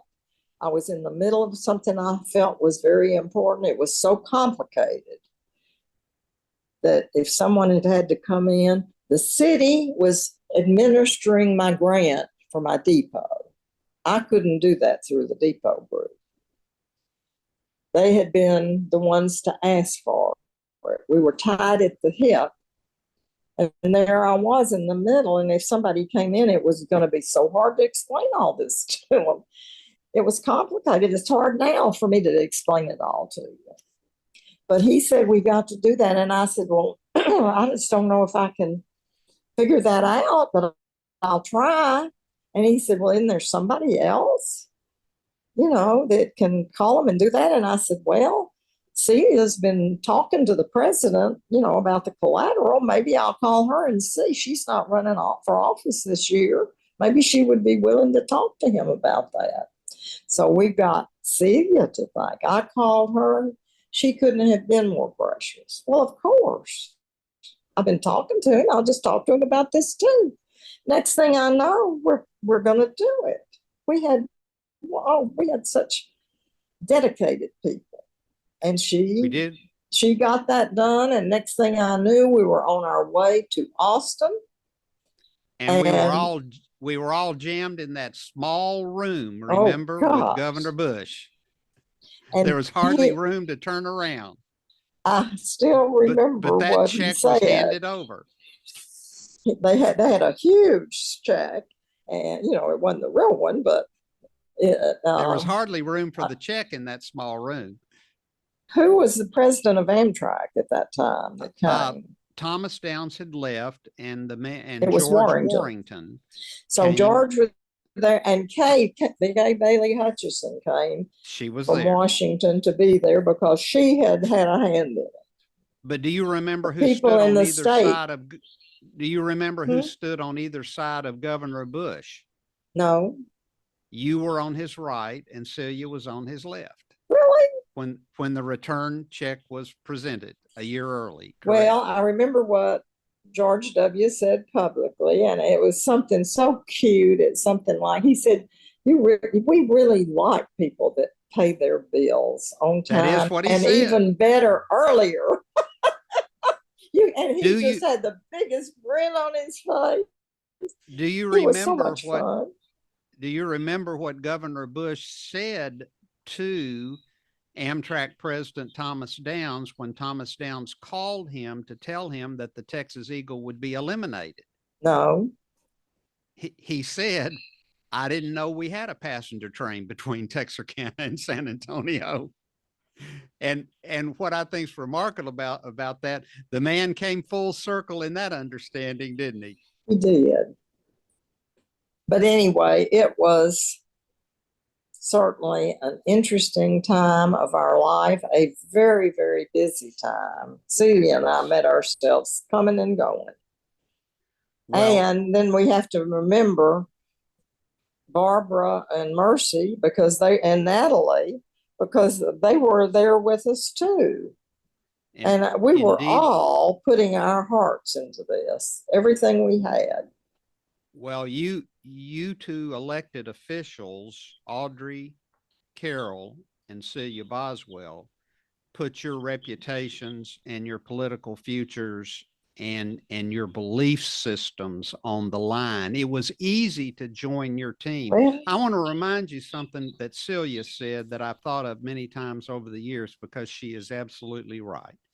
Celia said that saving the Texas Eagle was merely your 8th grade civics class at work, that the American government works the way you were taught it to work in the 8th grade. It starts at the grassroots and goes up. And I think we might have forgotten some of that. We did. And there's another thing that we don't know. I didn't know it. I didn't know what I was doing. But this reminded me, her statement. What we were doing at that time in Marshall was trying to have a public-private partnership to solve a problem. Mm-hmm. Citizens can't solve all the problem. There's not enough money in the world for government to solve all the problems.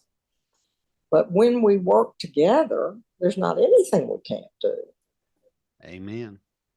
And I think that's what she's talking about.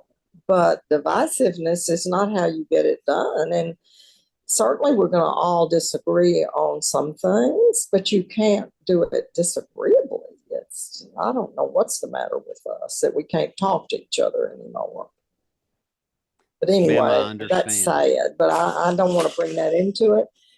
But I'm hurt because we're facing some of the same problems, only I think worse today than we faced back when we solved what we thought we had solved. Maybe we need to call Audrey Carroll and Celia Boswell out of retirement and get the two of you to team up again and head to Washington. That might be helpful. I do have hope in the younger generation. There are a lot of them that get it. I agree. And I think that in watching today's news that maybe there's a chance of a turnaround. The pendulum swings and it has to swing back to the center. Absolutely. And so I'd like for you to promise something to me. Okay. if you will, if I you can. can. We're at our time limit for today's podcast, but I want you to promise me that you will come back for part 2 when we can do a second half of this. Well, Will you promise me that? I'll do my very best. Depending on health and family and all kinds of things. Well, you look great. I hope you feel as great as you look. This has been a trip down memory lane. Yes, ma'am. And the memories I would like to leave you with the finest compliment that I know how to pay you. And it's this simple. In another podcast, I'm going to tell this complete and total story, which is long and somewhat convoluted. So I'm going to cut right to the chase. But there was, God rest his soul, there was a Texas and Pacific Railway signal maintainer named Lee Lyons. And he was always up and down those poles, maintaining the red, yellow, and green signals up and down the railroad track. And after a particularly strenuous day that he had been working around the Longview depot where I had been assigned on that particular day. And I said, Lee, I know that you're worn out. I can't remember all of the story, but the point is he had just done twice the work that 3 men could have done. He came into the depot and he sat down and he was so tired and he leaned back and he looked over across the room at me and he said, you know, Griff, sometimes you just have to give them a TNP job, whether they deserve it or not. And Mayor Carroll, I want to thank you from the bottom of my heart for giving all of us a TNP job, even those, and there were a few who clearly didn't deserve it. Because of that, we have rail passenger service along the route of the Texas Eagle today, not only from Chicago to San Antonio, but all the way to LA. So thank you, ma'am. I'm proud to have been associated with the railroad and with our efforts and all.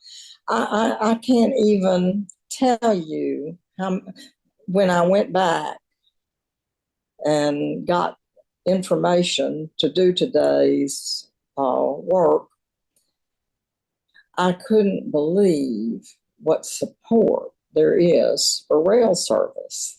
Indeed. And it's there, and people that we know don't even know that they feel that way till you engage them in conversation, but they care. And in Marshall, the people that supported me and kept me in office till I finished it, and you notice that it wasn't too long after that I decided not to run again. I still love the city, and I still am working for the city, and I'm still working for the railroad. I'd do anything I could to help. I call when I can, when I get upset. Sometimes they don't even know what I'm talking about when I call the offices, but we've got to make our voices heard to the people who are elected, because I think that's the secret. I'm glad that I had the opportunity, in addition to being on the citizen side, to be on the side of government, because there are so many things that pull us in different directions when you are an elected official. You have to know what people's real feelings are about some of these things in order to make up your mind. But if people are quiet, you're not going to know. You don't have to be, loud about it, but you have to make your voices heard. Ma'am, I think so that's right. what we did. Don't you think? I know you did. I was there. No, we did. It wasn't just me. We saw it. We saw it work. Celia was right. Tell Celia she wasn't here, but she got the last word. Well, I'm going to conclude with this. Perhaps, I don't know, the older I get, the less I know about everything, but perhaps it is true that cultural issues were here 100 years ago and 200 years ago and 300 years ago and 1,000 years ago, but our forefathers learned how to put the progress of humankind above cultural warfare. Maybe we could relearn to do that for ourselves, especially in the rail passenger service realm. Mayor, God bless love you. that. I love you.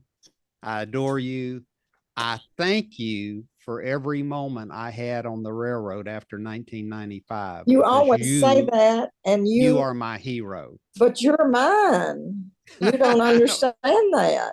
I've never been able to explain that to you. You were the one that set the pace. You showed me how it should be, and you helped me more than I can ever thank you for.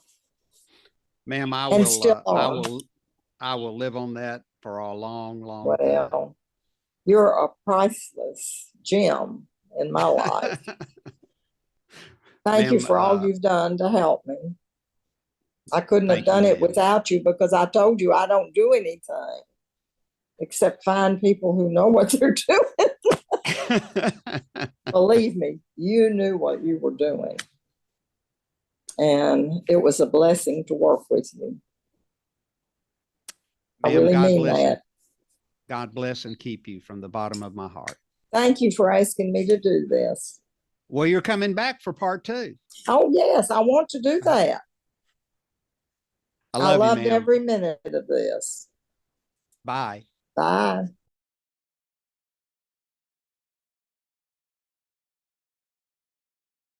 Hello, ladies and gentlemen. Welcome to my podcast, I've Seen Some Trains Before. We're glad to be back with you once again, and today we have a real treat of historical information that no one may care about, but I bet that won't be true. I bet there are a lot of you out there will care, and this will be on the record for future generations. The inimitable Joy Smith insisted that I do this, and she is right. And let me tell you what doing this means.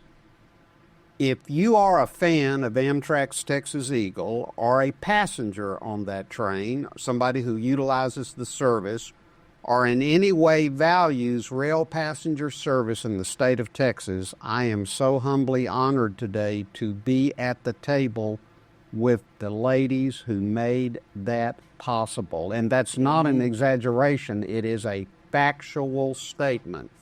Without these fine women around me today, there would be no Amtrak Texas Eagle and possibly no rail passenger service in the state of Texas today on which to build upon for the future. To my right, we have former Mineola Mayor Celia Boswell, former recently City Manager of Mineola, Mercy Rushing, Barbara Musgraves, Community Volunteer Extraordinaire, and Amtrak's Joy Smith needs no introduction, but I'm going to give it anyway. The first woman in American railroad history to ever achieve the title of General Manager. So truly somebody who broke the glass ceiling.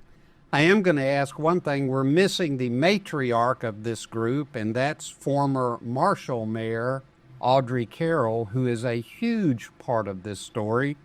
I have done a podcast with her that I'm going to present. The plan is to present that at the beginning of this podcast, so you'll have that information. So be on the watch out for that with Mayor Audrey Carroll. The title of that podcast, which has already been done, is just not up on the internet yet. The title of that podcast is The Mayor Who Saved Amtrak from Himself.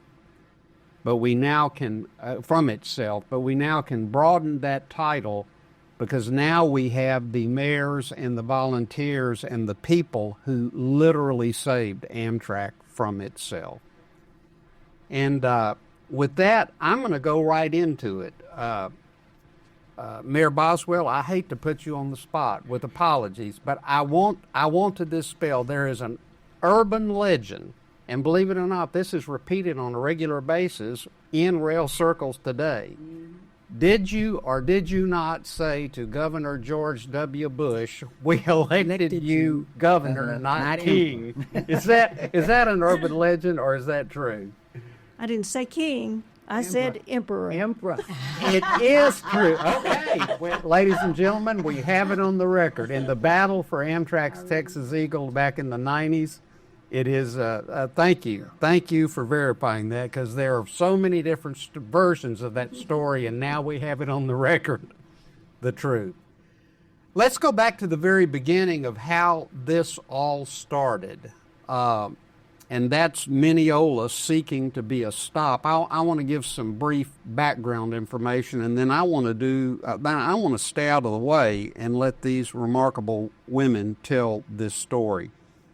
I was here when Amtrak first brought rail passenger service to East Texas, and the thought was we're not going to stop at Mineola because it's a freight train crew change point, and it will all be pass riders to and from Mineola. And I was a young pup coming from the Texas and Missouri Pacific railroads to Amtrak. No one was listening to me, and I kept trying to point out Tyler, Texas, right next door. This is not just going to be retirees, but they weren't having it. So when Amtrak returned rail passenger service to East Texas in March of '74, the stops remained Texarkana, Marshall, Longview, and then on nonstop to Dallas. So with that, Mercy, let's begin with you on about December 9th. Where was the genesis of now's the time, we need to stop at Mineola, let's bring the people together? Who was it Mayor Boswell? Was it Ms. Musgraves? Where did that come from? Well, it actually started with the Mineola Chamber of Commerce, to be honest with you. Okay. Barbara Musgraves and myself was serving at that time on the chamber because I had a business downtown Mineola. And I would always see Amtrak coming through, but it never stops, right? So I'm thinking, why is that? So when I became involved with the Chamber of Commerce, and I was on the board of directors, and Barbara was on the board of directors, we decided, it's time that we do something about our downtown. Downtown was dying. We were looking for that economic engine as well. Walmart came to town. Walmart Supercenter came to town. So so there was a lot of empty buildings, and it was a little sad seeing that. So during that time, the chamber says we're going to do a downtowners group, and part of that was brainstorming of what can we do to help see what Mineola's potential is, how we can work with that. And we were working on the Main Street program during the time with Austin, trying to get that. And we asked Barbara Musgraves if she would head spare trying to get Amtrak to even think about us. And we were talking to her and said, hey, get a number, call somebody over there. Let's start just, I don't care, just every year saying something to them and asking them why. And every year, let's tell them about our progress. Let's give them a T-shirt from our events. Let's give them whatever.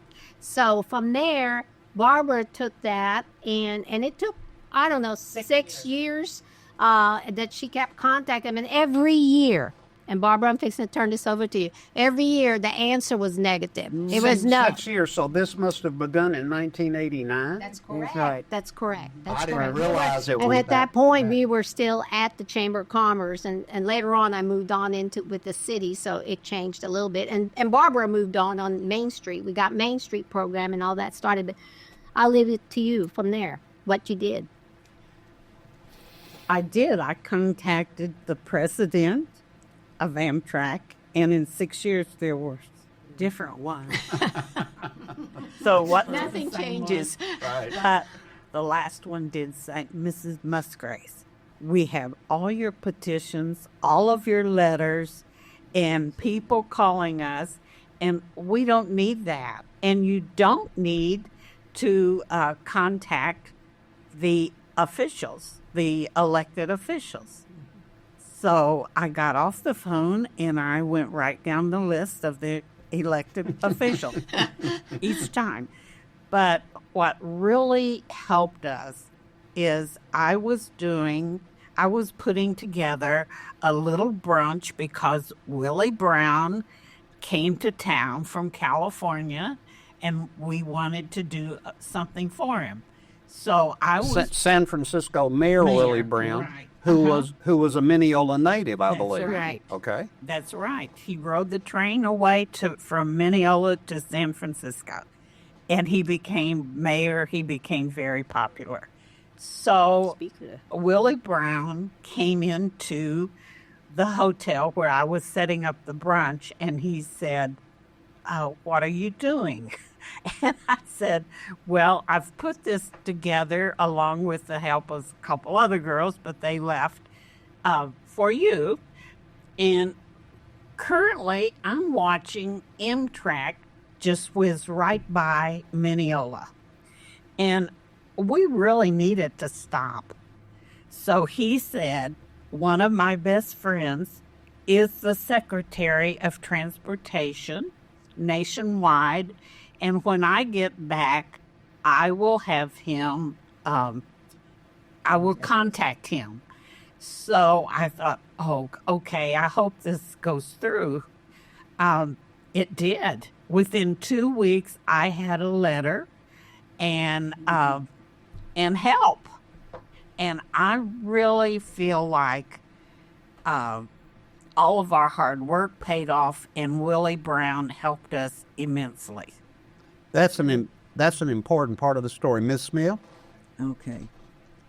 She left out of one thing. She might not have called all of the elected officials anymore, but we had just started what they call the inner city program with a new president, Tom Downs.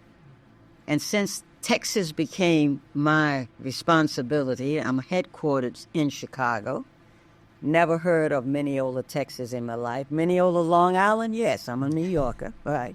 But I never heard of it. I've got all these letters that was sent to Amtrak from Mineola requesting the stop. And so Tom Downs says, you have to do something. We're not going to stop at Mineola. So don't worry about it. I got it. So now I'm calling Miss Barbara Musgrave. For the first time? For the first time. And she goes through everything why we think that you should stop at Mineola.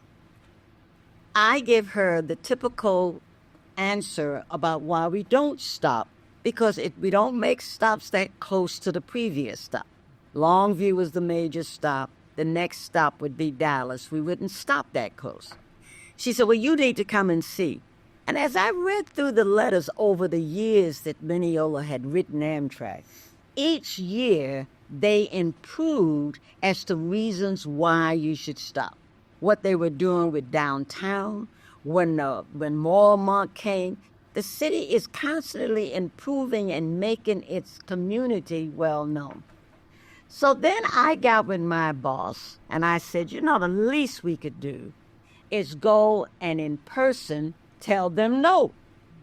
I had every intentions of telling Mineola no, but I thought we should do it in person. I gather up my boss, my guys and gals that work for me. I can't remember how many of us came down in 1995. Well, Mineola had over 4,000 people is the population. When we got Don Cruchon, who was my boss, we were so sharp.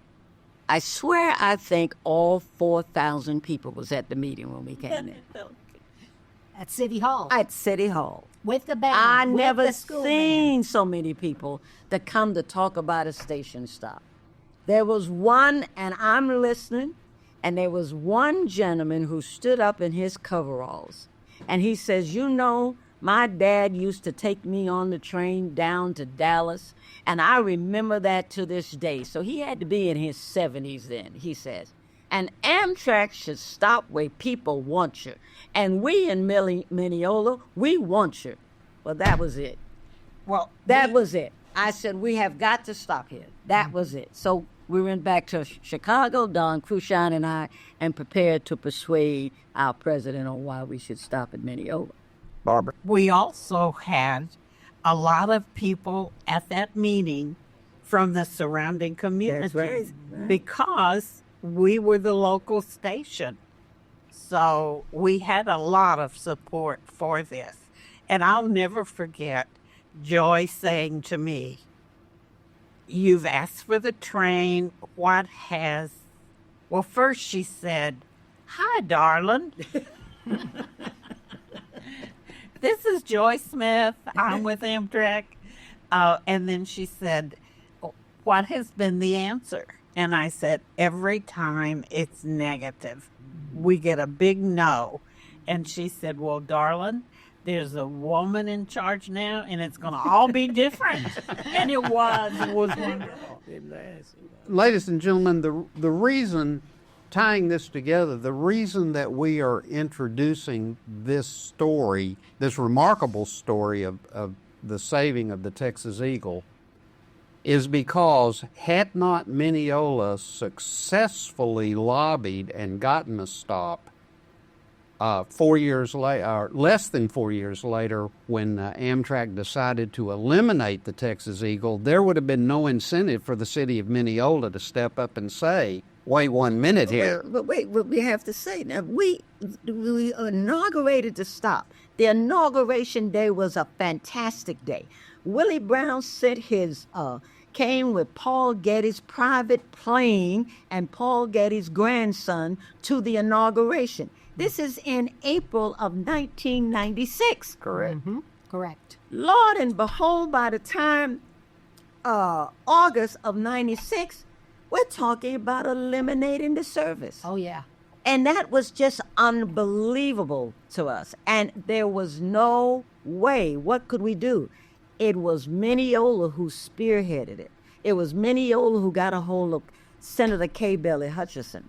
It was Mineola and the mayor of Mineola that put Governor Bush in his place very nicely. We're going to get there. Yes, hold that thought. We're going to get there. But I want this to be historically accurate, if nothing else.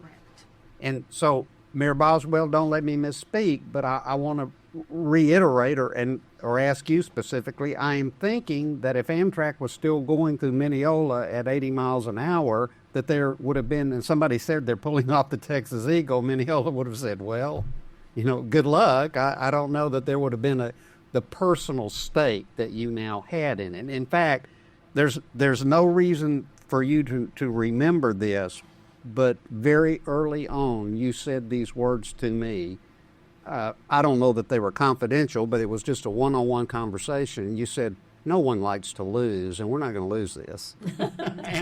And I thought, He said that to more than just you. I know. I'm talking about when we started, but I want to. She was fighting mad. I mean, she said that in my office several times at City Hall when I was the I want to say the first time I ever met Mercy Rushing, you may not remember this, although I've reminded you of this over the years. We're on the steps at the depot at Longview, and we were working details out for the inaugural stop at Mineola in April of 96.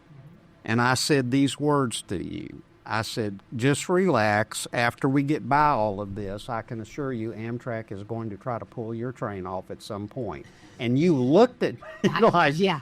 What? And the reason I said that, ladies and gentlemen, because by that time I had already lived through two very serious attempts by my own corporation to eliminate North-South Rail passenger service to Texas, one in 1979 and one in 1983. So, history does repeat itself. So I knew it was coming. I just had no idea that the powers that be in Washington, while we were planning the Mineola inaugural, the Amtrak powers that be were already meeting behind closed doors to eliminate the train.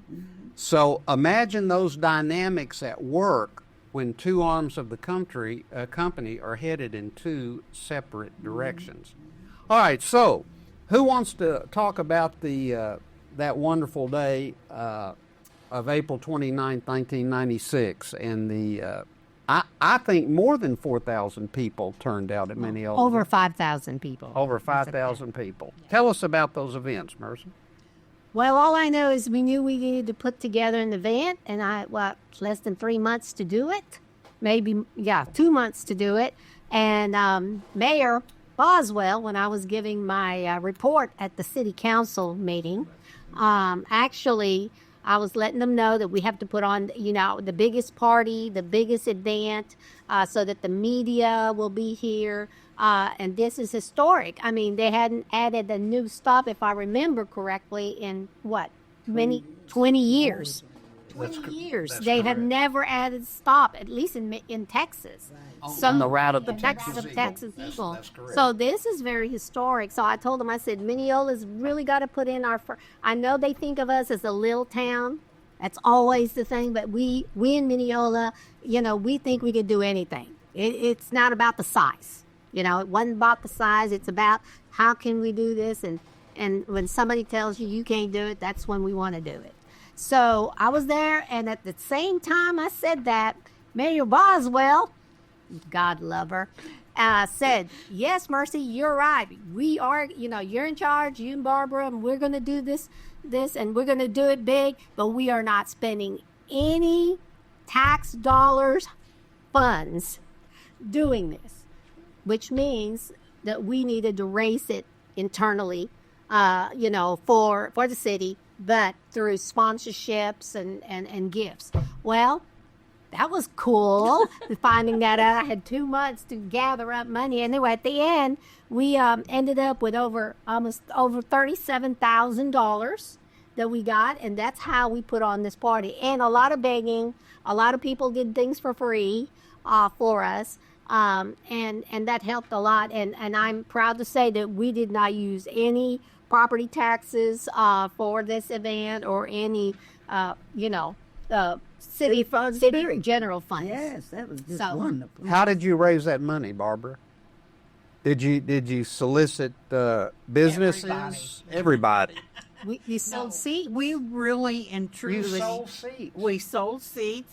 $500 a piece. We had people pushing $500 checks to us. To ride on that inaugural train. We sold every seat $500 a piece. I don't think Now I remember, remember the that. inaugural train was only from Longview Longview to and Mineola. $500. This has to be on the record. And that was free to us, but we did that. But we did, and we got, but we had to come from Mineola to Longview to take all the people there. We brought you We had about 8 buses. You did.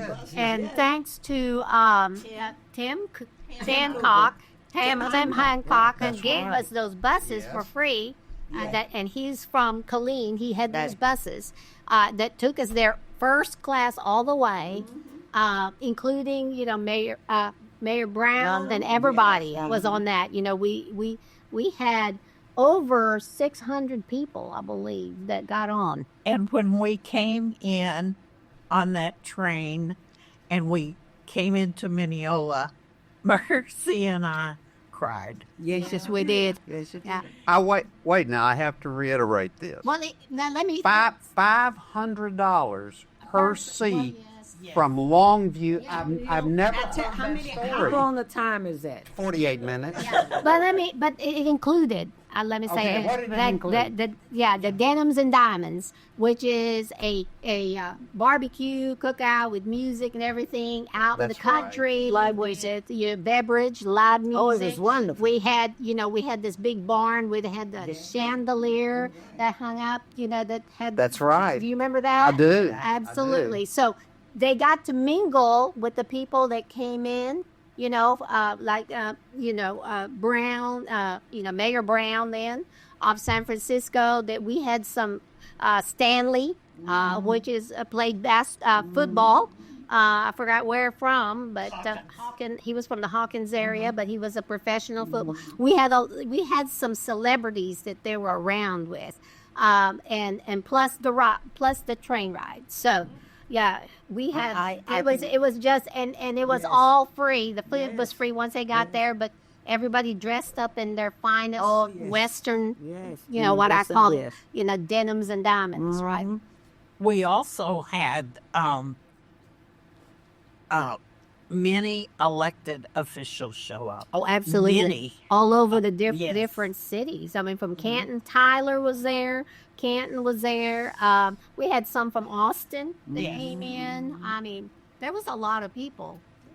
All right, so we had this beautiful inauguration, and ladies and gentlemen, unless you think I'm smart with a fine memory, why does it not surprise me that Mineola has provided me with a timeline so that I can pretend that I'm extremely knowledgeable with a really great memory. Mercy put that together.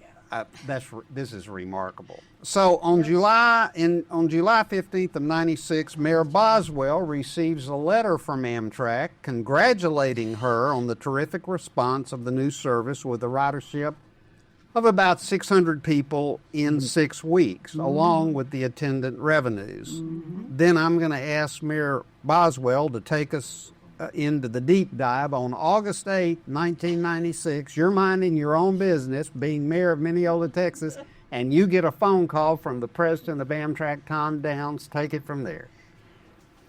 Mr. Tom Downs and I became very well acquainted. He called me, and the train had started stopping in April. He called me in August of the same year to tell me that the train would be discontinued. The whole line would be discontinued. I just happened to be sitting down when he called, but it wasn't a good day. But fortunately, at my fingertips were some good friends of mine. I grew up in Fort Worth. Some good friends of mine in Fort Worth who had some prestige there, who could do some things. One of them was the assistant city manager, who was my brother-in-law. I immediately just picked up the phone and called some of the big cities that we were heading to. We were heading to Dallas, to Fort Worth, to Austin, to San Antonio. So he said, well, I just happened to be on the phone with the mayor of San Antonio. Let's get him in on this call. So we got him in on it. He hadn't heard about it yet. He hadn't gotten his call from Mr. Downs yet. He was moving down the line. And he said, wait a minute. I'm just going to call the mayor of Austin. He needs to know this too. Pretty soon we had everybody on the same line, on the same call, right after I'd hung up with Tom Downs. And we were all talking about what in the world is going on. Because they'd had the train longer than we had, for heaven's sakes. So we discussed what our options were and how we were going to go forward from there. So that day then was the birthplace and birth date of the Texas Eagle Mayors Coalition, you think? I guess kind of. I guess sort of. We hadn't talked to all the mayors, but we'd talked to enough of them that we had, our little town had big city mayors who were now upset about losing their one train and the whole train line that connected Texas. So now we have some serious allies in the fight to not let this happen. I have to know, for the historical record, human nature, was Mr. Downs pleasant, officious, condescending? Very nice. Very nice. Because he was very courteous. Very nice, because he was so sure that it was going. Oh, yeah. Yeah, he told me that. He said, Joy, calm yourself down. It's going to happen. I said, it ain't over yet. Well, I asked him when he called, what percentage do we have of keeping the train? And he said, none. Not much at all, maybe not any. And he said 2%, maybe 5%. And I said, that's all we need. So, all right. I'm glad we have that on the record, because that's part of the urban legend on this story. You know, actually, ladies, I don't know if you know this or not, but in the greater rail community to this day, y'all have a reputation. People tell this story. They don't get it right all the time. So maybe we'll now have. You know, see, you have to remember something else. But see, it's getting a hold of K. Bailey Hutchison. K. Bailey Hutchison made it possible for Amtrak an X amount of dollars to give Texas time to come up with a plan to save. And she did that like that after you guys had contacted her. And that shook up headquarters a little bit because Kay Bailey Hutchinson was very well respected and, of course, a very, very, very excellent senator, you know. So, and then when she got all of the mayors and stuff together and came up with the plan, I'll wait for her to tell it. Then she had to tell Governor Bush that he was not the emperor. You don't. I know you won't let me get this wrong, but you flew to Washington to testify before Congress, didn't you, on this issue? Yes, and so did Audrey Carroll. Yes. Both. Okay. We both did. That's a little bit. Kay Bailey. This was amazing to me, but Kay Bailey Hutchinson who was our senator, was the chairman of the Senate Transportation Committee. Right. So it seemed to me like strange timing to discontinue the train across Texas, but that was somebody's decision who hadn't thought that through. But I guess, I don't know. So she was listening carefully because she was a good listener, and she also knew how to get things going. We couldn't do anything about money until the legislature met again. And it wasn't meeting for a while, so we had to have that money that Joy referred to. We had to have that money to get us to get to the legislature to see where we could go from there, which we didn't know either. We're figuring this out as we go, which is kind of fun. But we had a lot of very capable people, and some of the most capable people that we worked with were the union members, because they were going to lose some jobs, and they had professionals working, and we worked closely with them. We worked closely. It was everybody working. It was a nonpartisan thing. Democrats, Republicans, all of us who wanted the train worked together, and that's what saved the train. Yeah, it's not a new story. It takes everybody. Yes, sir. And that's how we did it. What you said to me, no reason you would remember this, but it's something I have repeated, and I know it's accurate because I was there. After it was all over and we were having some semblance of our local celebration, you said to me, well, 8th grade civics, what they taught us, it works. and it, you know what? I got it did. It did. It's true. And I ended up majoring in that in government and teaching civics. But the truth of the matter is, it actually does work. But you have to You have to work it. It would work now. Yes. In America, if anybody had taken 8th grade civics, which I don't think they actually did. Amen. Yeah. But if And everybody you works guys together. forgot one other thing when I never will forget when Paul Getty's grandson came with Willie Brown. Right. I don't think that young man ever ate a hot dog or barbecue in his life. He was standing next to me. I can see him now, tall, slender gentleman. And he just loved the hot dogs. He was having such a good time at the inauguration. I never seen anyone have such a good time. But the other thing that we have to remember is that people came together because of you three that never worked together before. Yep. I mean, when you get San Antonio, we had people out in El Paso, Texas, who only get the Sunset Limited 3 days a week, supporting and writing letters in. Willie Brown went back and said Mineola was the sister city to San Francisco. Yes. Right? What a magnificent thing. I don't think anybody, you'd have to really be there to realize what it means when everyone comes together for a common goal. Didn't care about Republican, Democrat, conservative, whatever you were. The main thing that united us, we all wanted that train to survive. That's right. We had a common goal. That's right. Especially since I almost lost my job over that. Since we had to close it, because union. Tell that story. And I guess that's another one of those urban legends that says, well, the city of Mineola wanted to close the crossing, the street over there on South Johnson. The Pacific. That was not true. We never thought about that when we were asking for the train. We figured, right, the train. However, Union Pacific dug their heels in and said, Amtrak cannot stop in Mineola. This is when we were already trying to decide to do the celebration. And I said, what? I remember getting that call, and I called the mayor right away. I said, Mayor, what? And he said, what do they want? And I said, well, this is what they want. They said, Amtrak can only stop if we close that street, which is South Johnson, because it's so close to U.S. Highway 69 Pacific. That street, you can throw a rock, you can see it. And he said it was a safety issue for them. It always has been. I forgot about that, but yeah. now they had leverage on us to make us do it, obviously, or they felt like they did. So I had to go before the council mayor, and there were some citizens, you know, even though they wanted Amtrak, but when they heard they were going to close their streets. Favorite street. Favorite street, yeah. Then they wanted to know, well, we don't want Amtrak, you know. I really thought I was going to get fired. There was a couple of councils that maybe wasn't for it, closing that street. But finally, they all decided, yes, I think this is moving forward and it's for the future. And thank you all for not firing me during that period.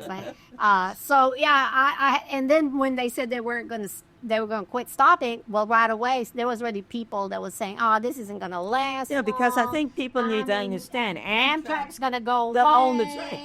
That's right. You have to realize Amtrak doesn't own the tracks. We were doing all this, spending money crazy. You know, Amtrak's not going to be here more than a year, and you're gone. It's all going to be, you know, gone. So I'm here to say 29 years later, they're still running in downtown and stopping in many. We had to do. I remember being in Chicago, and at that time I lived downtown on the 35th floor, and I'm standing out there on the balcony, and I'm praying, and I'm watching. Dear Lord, what do we have to do now? Because that was I forgot how that just sunk right in, because the railroads, Union Pacific, owned the tracks. Amtrak paid them to ride on the tracks. And if they say no, there's nothing Amtrak could have done.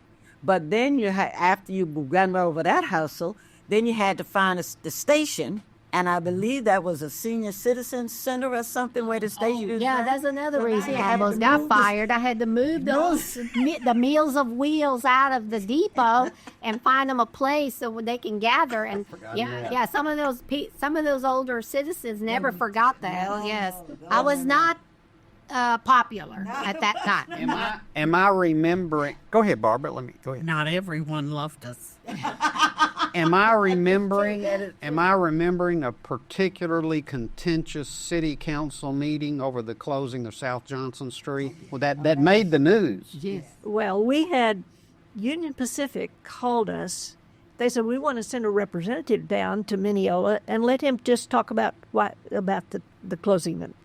So we knew there were a lot of mad people, so we said, yeah, send him down. His name was Dave Peterson. I remember him perfectly. So he came, and we had to let the citizens know that we were going to talk about the closing of the street and that Union Pacific was here. First thing he said was, Mineola demanded that we close this street. And I'm like, what? And he continued to say that, and the citizens came up one by one and beat us around the head about closing the street.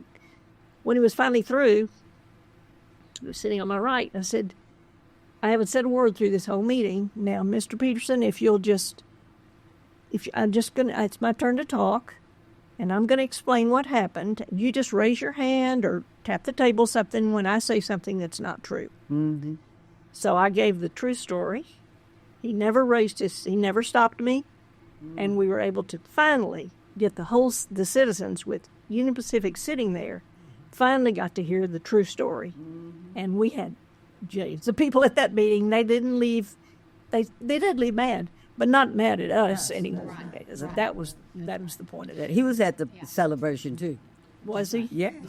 That's an untold part of the story. I don't think anybody knew that part of it. They did, because they were there. A lot of those citizens wanted Amtrak to stop, but they wanted their street too. So they couldn't have both. But today we have a beautiful gazebo we use for entertainment, and it's worked out great. So, yeah, absolutely. Now they think, ma'am, if we ever moved that gazebo out of there and opened that street, they would fight me at east. They'd be furious. Yeah, but so, yeah. Okay, let's move into how in heaven's name did I think Mayor Carroll in her podcast told part of this story. Did the did the idea for the $5.6 million loan from Texas to Amtrak, did that originate with then Lieutenant Governor Bill Ratliff? I think it originated with Senator Hutchison. Okay, please tell that. Yeah, it was kind of interesting. We were in Longview for some meeting, and she was here. Yes. And we were thanking her and saying all the things you say. And then she said, and it'll be up to you all to get Governor Bush to give $5.6 million to loan to Amtrak to keep going. And we said, us? And she said, yes, you go get the money, and we can give you some federal money, and we'll see if we can't keep this thing going for a while. So that was the kind of a gulp for us. We had no idea it was our job to go ask the state of Texas for $5.6 million. Who came up with that amount? I don't know who came up with it. I think somebody gave us that number. Because my deal when I became mayor was I don't want to get up early and I don't want to ask for money. Right. Yeah, and now I'm down in Austin asking for $5. Well, you remember Bush said that giving Amtrak money was like throwing down a well. That's what we heard. Right. And that ended up being interesting too, because Bush, the state didn't want to do that, and we ended up having to, and that took a lot of doing down in Austin with a lot of help, and I give the labor unions credit for helping us figure this one out. And we had Diane DeLisi down there running things. That basically, the way that worked out was that loan had to be collateralized for the state of Texas to give it. And so we collateralized it with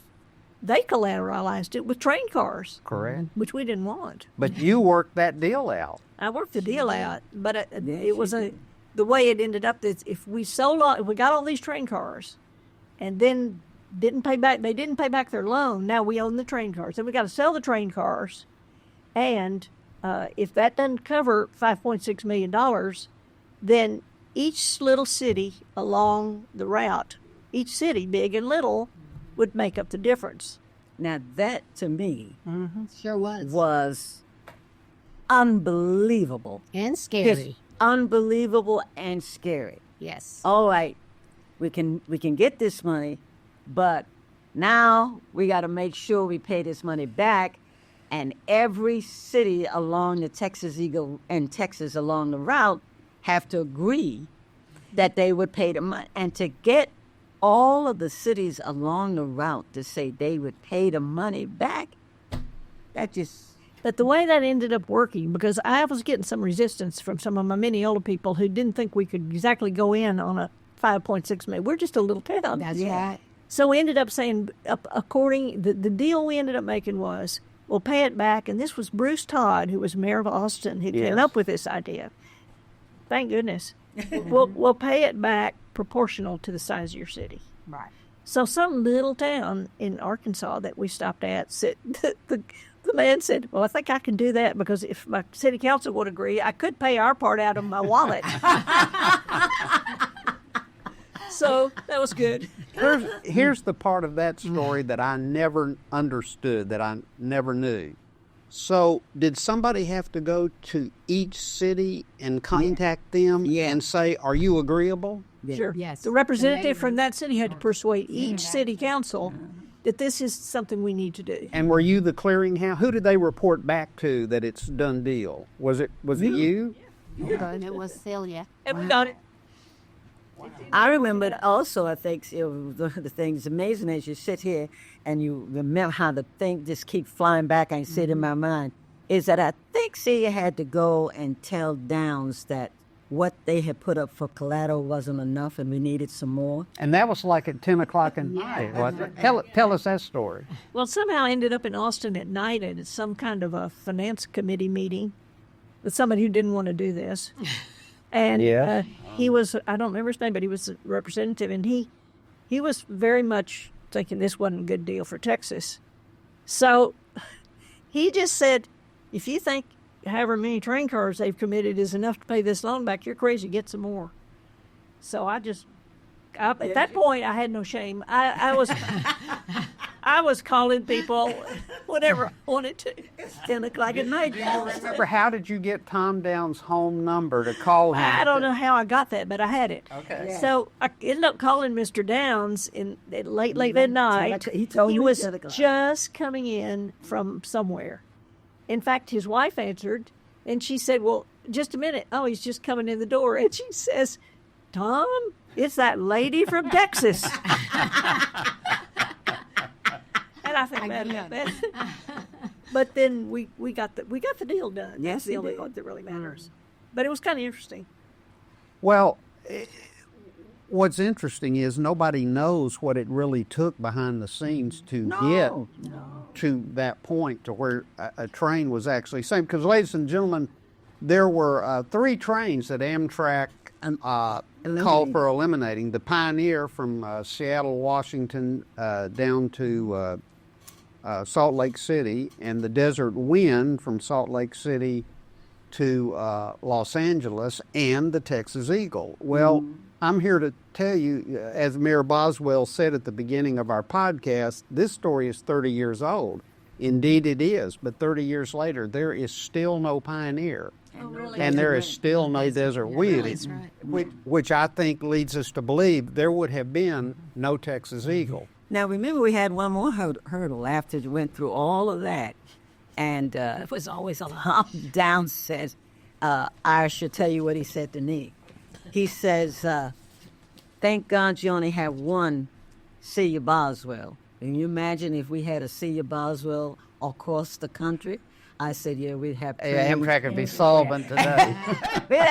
He said, thank you a lot. But he had to sign, Bush had to sign the money over, so to speak, from there.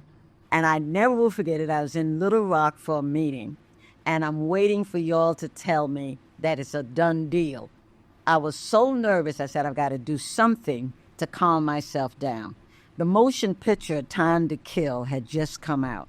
And I went into the movie house and watched A Time to Kill, waiting for y'all to call to say it's a done deal.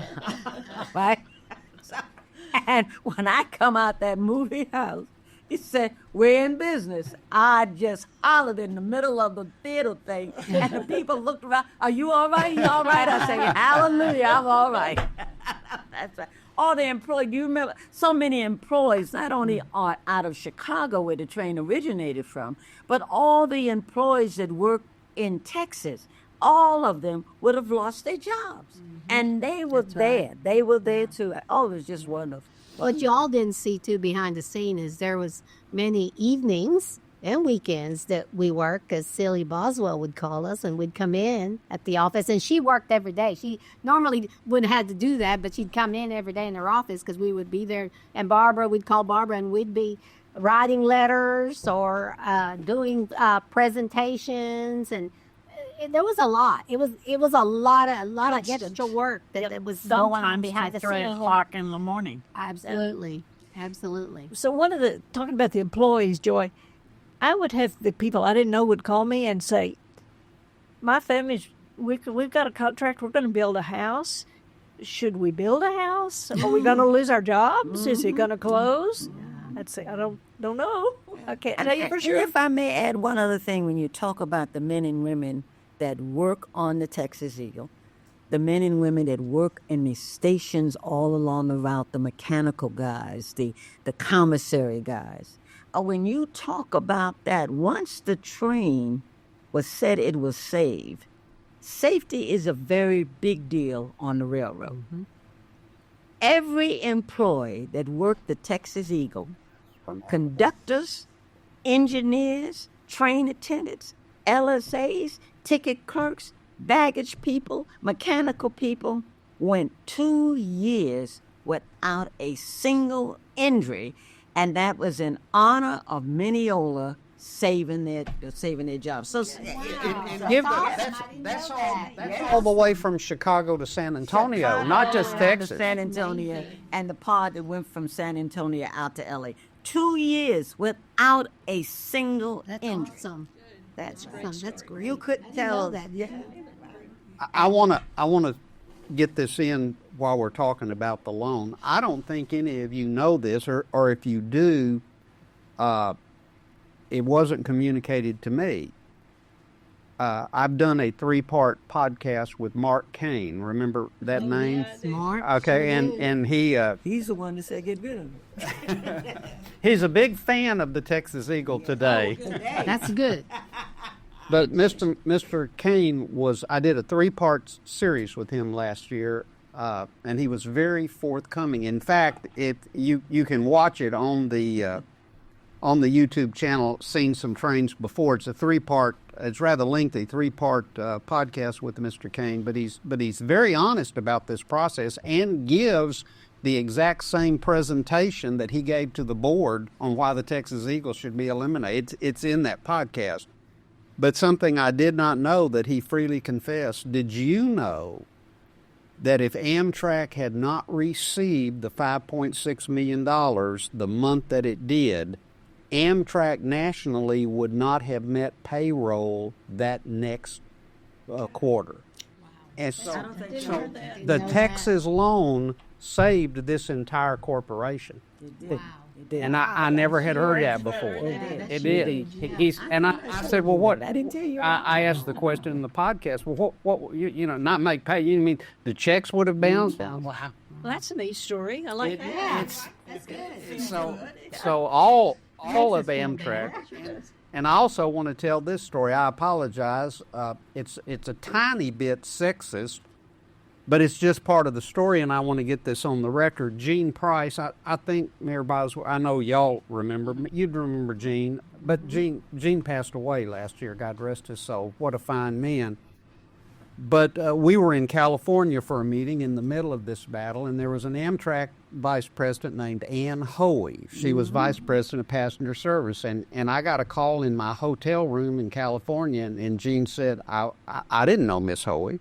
And he said, I've got the vice president of the company here of passenger service. I want you to tell her what you tell me. And I said, I tell you a lot. And he said, I want you to tell me exactly what you're talking about, how Amtrak has it wrong about this complicated issue. And then I realized what he's talking about, and I said, I can't tell her. He said, tell her. And he next voice I heard was Ann Hoey, and I still fumpered around. And then she put me at ease, as any good vice president would, and she said, look, I have a sign on my desk that says, let's put the fund back in dysfunction. I said, okay, all right, it kind of disarmed me. And I said, okay, ma'am. I said, here's what I go around saying. You folks on the corporate level, Mr. Downs, all of you folks in the corporate think this is rocket science, and this is this simple. It is the advice that Sheriff Andy Taylor gave to his new deputy, Barney Fife, on day one at Mayberry. And she said, well, what was that?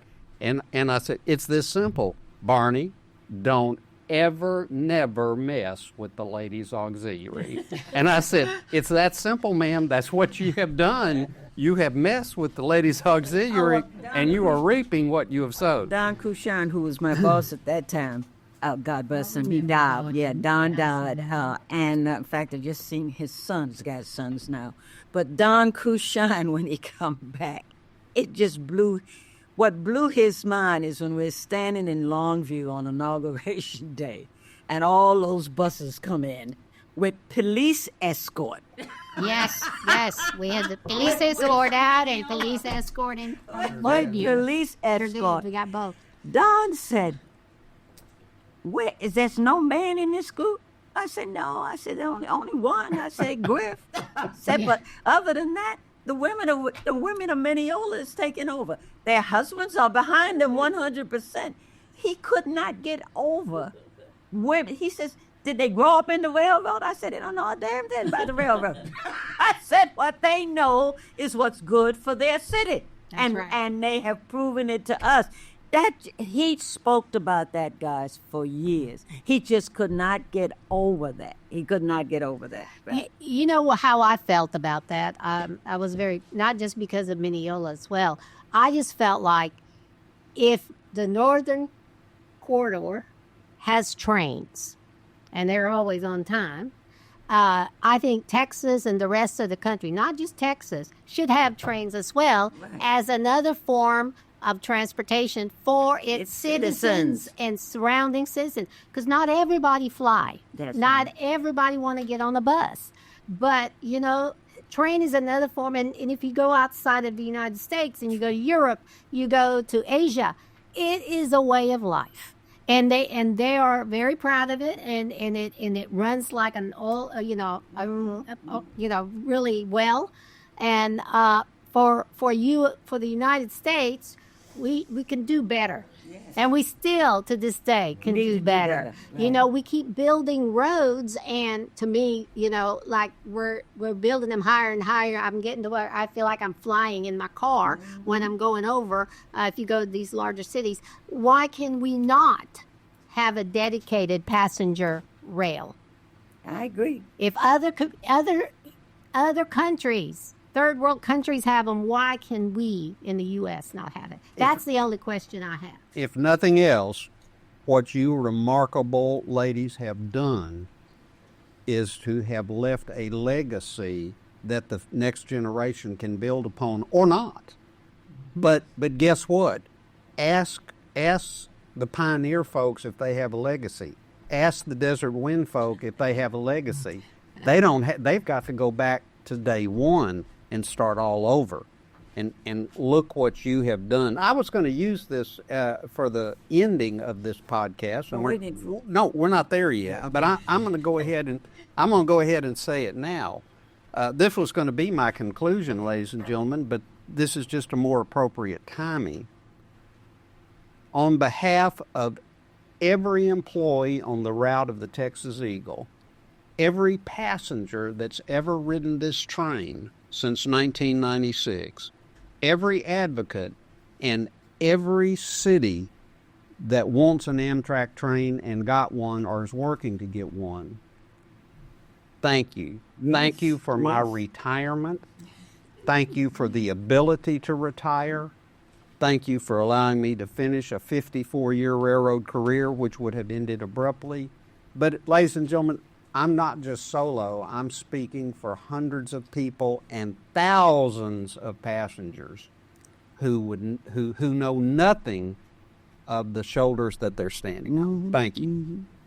And I believe Mineola received several awards for your accomplishments. We did, as a city and individually. We did. We appreciate that. We went to Washington, D.C. to collect some of those awards. Well, you won an Amtrak President's Achievement Award because I nominated you. Thank you. We had a ball with that, too. But the other thing was interesting. Now, the train has started back up, and we have to remember, Amtrak's got to pay this money back. Well, wait a minute now. Start one back. Tell us how the train didn't exist in the timetable, in the system. Tell that part of the story. Tom Downs was very serious, wouldn't you say, Celia? Yeah. He was so serious about this is a dead deal. All right, this train is gone. So now I am told I have to come to Texas. I didn't move to Texas then. They didn't move in. My office is in Chicago. So I've got to come to Texas to tell all the employees that your train is dying and they can exercise their bumping rights or whatever they had no bumping rights really, but whatever, that the train was dying. And I have the timetable to this day where you see the big Amtrak map and where all of the routes are that the train goes. And Texas is bare. Nothing coming through Texas. And I said, I'm standing on my terrace again, Celia. I'm watching the sun come up out of the lake. I said, to God, if you raise that sun up out of that ocean there, I know you can save the Texas Eagle. And I had no doubt. Something just let me know that she was going to be saved, right? And she was. And at that time, guys, she only operated 3 days a week. That's right. Remember that. At that time, she only operated 3 days a week. And then Audrey is the one who said, the train needs to be daily, Joy. I said, we're getting there. Well, what happened to go daily? We had to have these ladies and Audrey. We had to go down to Houston to have a meeting with the Union Pacific Railroad. in order to tell them we needed to have the train. And go don't down. forget, it happened incrementally. We went 3 days a week, Then then the 4 days. unheard of 4 days a week. Ladies and gentlemen, you think 3 days a week was confusing to the public. I will never forget the year I had to work with 4. There's no way you could explain that. You could at least explain every other day. You never could explain that odd day. So then we went daily. So a train went from not even being in the timetable or the reservation system to daily within less than a year. I was at a meeting in Washington, D.C. Downs used to have his national staff meeting, and Mark Kane is sitting right next to me. And a gentleman way back from another city, from Boston he was from, Peter Welsh, stated, well, what's happened with this Texas Eagle? And it went sour. Didn't nobody want to say anything, right? And I remember Kane getting up and says, well, Mr. Downs, Texas is really fighting hard. What are we going to do if Texas come up with some money with the train? And Downs just hunched his shoulder. He would not answer that question. And so another gentleman said, well, is it over? I said, well, I'm the fat lady in the audience, and it ain't over till I sing. And I ain't got a song to sing, and I ain't about to sing. Right? And when I came out of there, we knew we had it. Now, Downs leaving, we got George Warrington, and we have to pay the loan back. So I get with George Warrington, I said, we don't pay anybody else. We better pay Texas back. We've got to pay Texas back. And then that became a big celebration because Amtrak, we paid the loan back early. Warrington wanted to come personally to give the check to Governor Now, wait, Bush. before we get there, but I want to put this on the record. I vaguely remember, am I misremembering, there was a little foot dragging in paying that loan back, and you had to do a little, didn't you? I mean, tell us, I'm vaguely remembering. So Audrey Carroll called me. Uh-huh. And I remember it perfectly because the day that I did this was on Palm Sunday. Palm Sunday never passes that I don't think about that day. Uh-huh. Audrey Carroll called me at the beginning of the weekend, and she said, we need to get Amtrak to pay that loan back. And we need to get them to pay it back early. Yes. Mm-hmm. And she said, will you write the letter? So that was Palm Sunday. I wrote the letter all Palm Sunday to Amtrak, and I ran it past Joy, and Joy said, oh, it's a great idea. We should get a big check and make a big deal out of it. I'll try to work on the Amtrak end of it. And I said, I'm sending a letter to Amtrak today.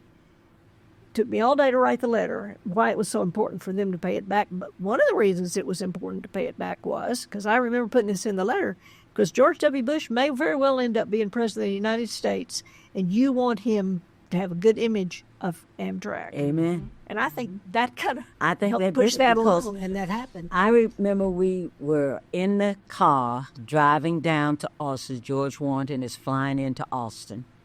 Griff and I and Deborah Head, Government Affairs, whining her fingers. She was just so nervous about it.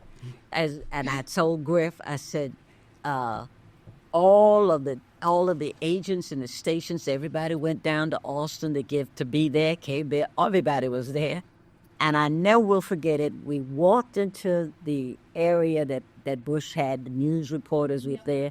And I'm standing right behind Bush, all right? And not only did he accept the check, and I'm looking at y'all standing there with K. Bailey Hutchinson and everything. He accepted the check. It was a great, big, beautiful check. We still got that check, right? You got it in the office there? And how early did we pay it back? A year? It was early, and nobody thought it was going to be. Oh, they thought it was period. It was almost a year early. It was a year. Because it was before the election. So we get that. Yes. Use that opportunity to announce that he was running for president. Oh, yeah. It was right after that. It's It was right at he was given the check. He made the announcement that he was running for president the first time. And we were all invited to the inauguration. Quick story. The only reason I can tell this story is because I've always had the privilege in my railroad career of riding on important coattails such as y'all's. but a very small select group of us got invited into that governor's small anteroom. Remember how that room, I mean, you couldn't have gotten another person in there. It was the lieutenant governor's Was an office. But what I want to say here, Mr. Warrington, Amtrak President Warrington, God rest his soul, you could tell that he didn't like the tight quarters, and you could sure tell Governor Bush did not like the. It was like, get me. It was very short and sweet. What was what was it? Boots and saddles or something? What was when Texas and we went to the inauguration? Oh, yeah, we could inaugurate. Boots and black tie and boots. Black tie and boots. Yes. Well, one of the fun things about paying it back was that and I think you probably heard this. Governor Bush turned around and said quietly to those of us who were standing beside him, "I didn't think they'd pay it back." that is also that's not an urban legend. I didn't think they'd pay it back. They didn't believe we'd pay it back, and everyone thought Mineola was going to wind up with a whole lot of Amtrak equipment. Did Mr. Warrington hear him? Do you think? No, I don't know. He kind of said it quietly. Yeah, we all heard it. Right. It was just, and when you think about it, no state, and I've been making sure no state of all of the cities and states that the trains stop in has ever done that. Not before, not since. Yeah, it is. No state, right? No. And I think one of the things that would encourage the cities to support their long-distance trains or their services because they learned from Mineola. That's why I'm saying no state, have not been in that situation that they had to do it, and they've making sure they're not in that situation.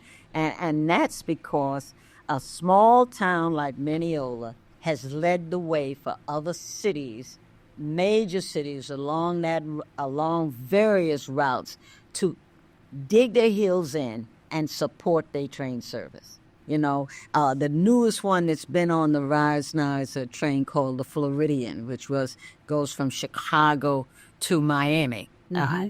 And that train is back in service because of all those people along the way. And every time I see any kind of accomplishment that another city or state has done in relationship to passenger rail, I can always point back to Mineola as to how they started.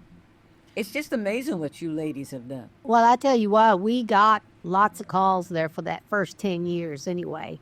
But hey, how can we get the train to stop? Now, hey, we're fixing to lose our train. What did y'all do? What happened? We got those calls at City Hall. Working there. They always funnel all those right to me. So and some of them came to my office to visit and just go. Can you run me through what y'all did and everything? So we were always there to help them. And Mayor Boswell was always good about sharing anything because we're not in competition with anybody. We want to keep ours. It doesn't mean we care about anybody else. Oh yeah, I'd love to see you. You were firm when you said something. You could look in your eyes and know that you meant what you said. But you were so nice in saying it. You knew she meant business. We did win. Yes, you did. Indeed, I remember when you went to Washington to receive the Amtrak Presidential Achievement Award, and I just love this story. It's just a very brief aside, but I remember a lady coming up to you. You had on your name tags Mayor Carroll and Mayor Boswell, and the lady, not to disparage Northerners in any way, shape, or form, but she was a Northeasterner, and she said, "Mayor, is that a Southern name? Because you both have the same first name." And I said a lot of ladies in Texas have this first name. And this first name, that's correct.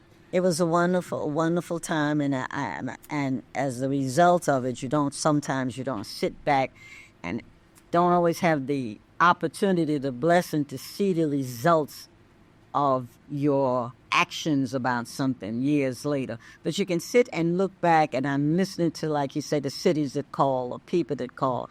I look at the employees that showed their appreciation for what for what happened and what someone did to save their jobs and how they worked safely and how they worked hard.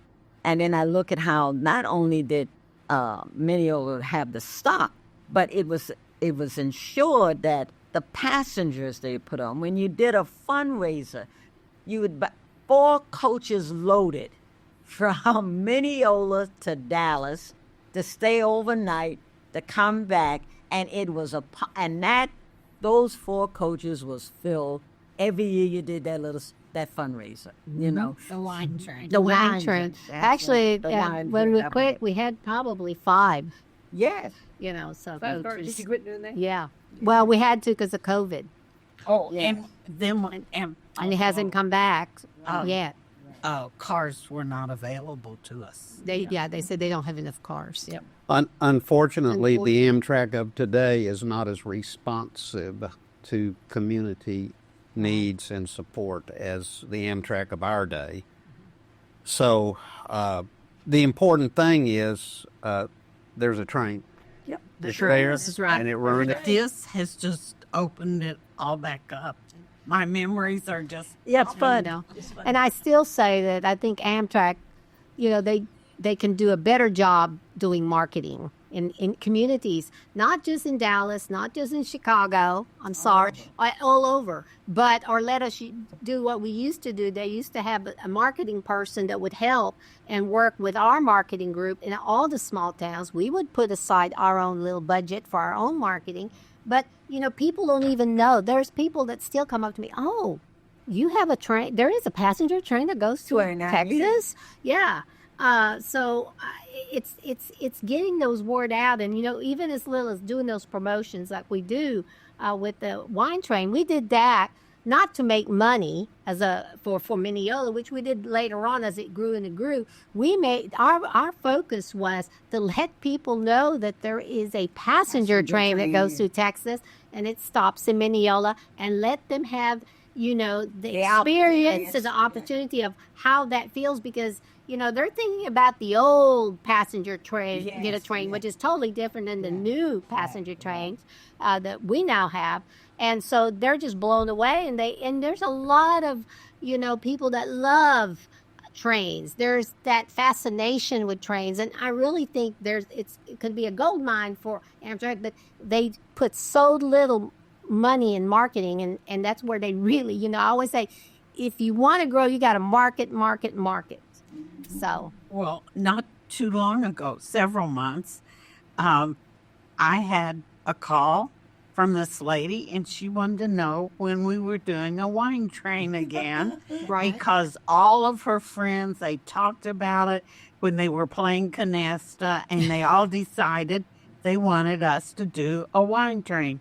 And she said, what is the reason that you all quit? And I said, because lack of cars. We could not get enough cars.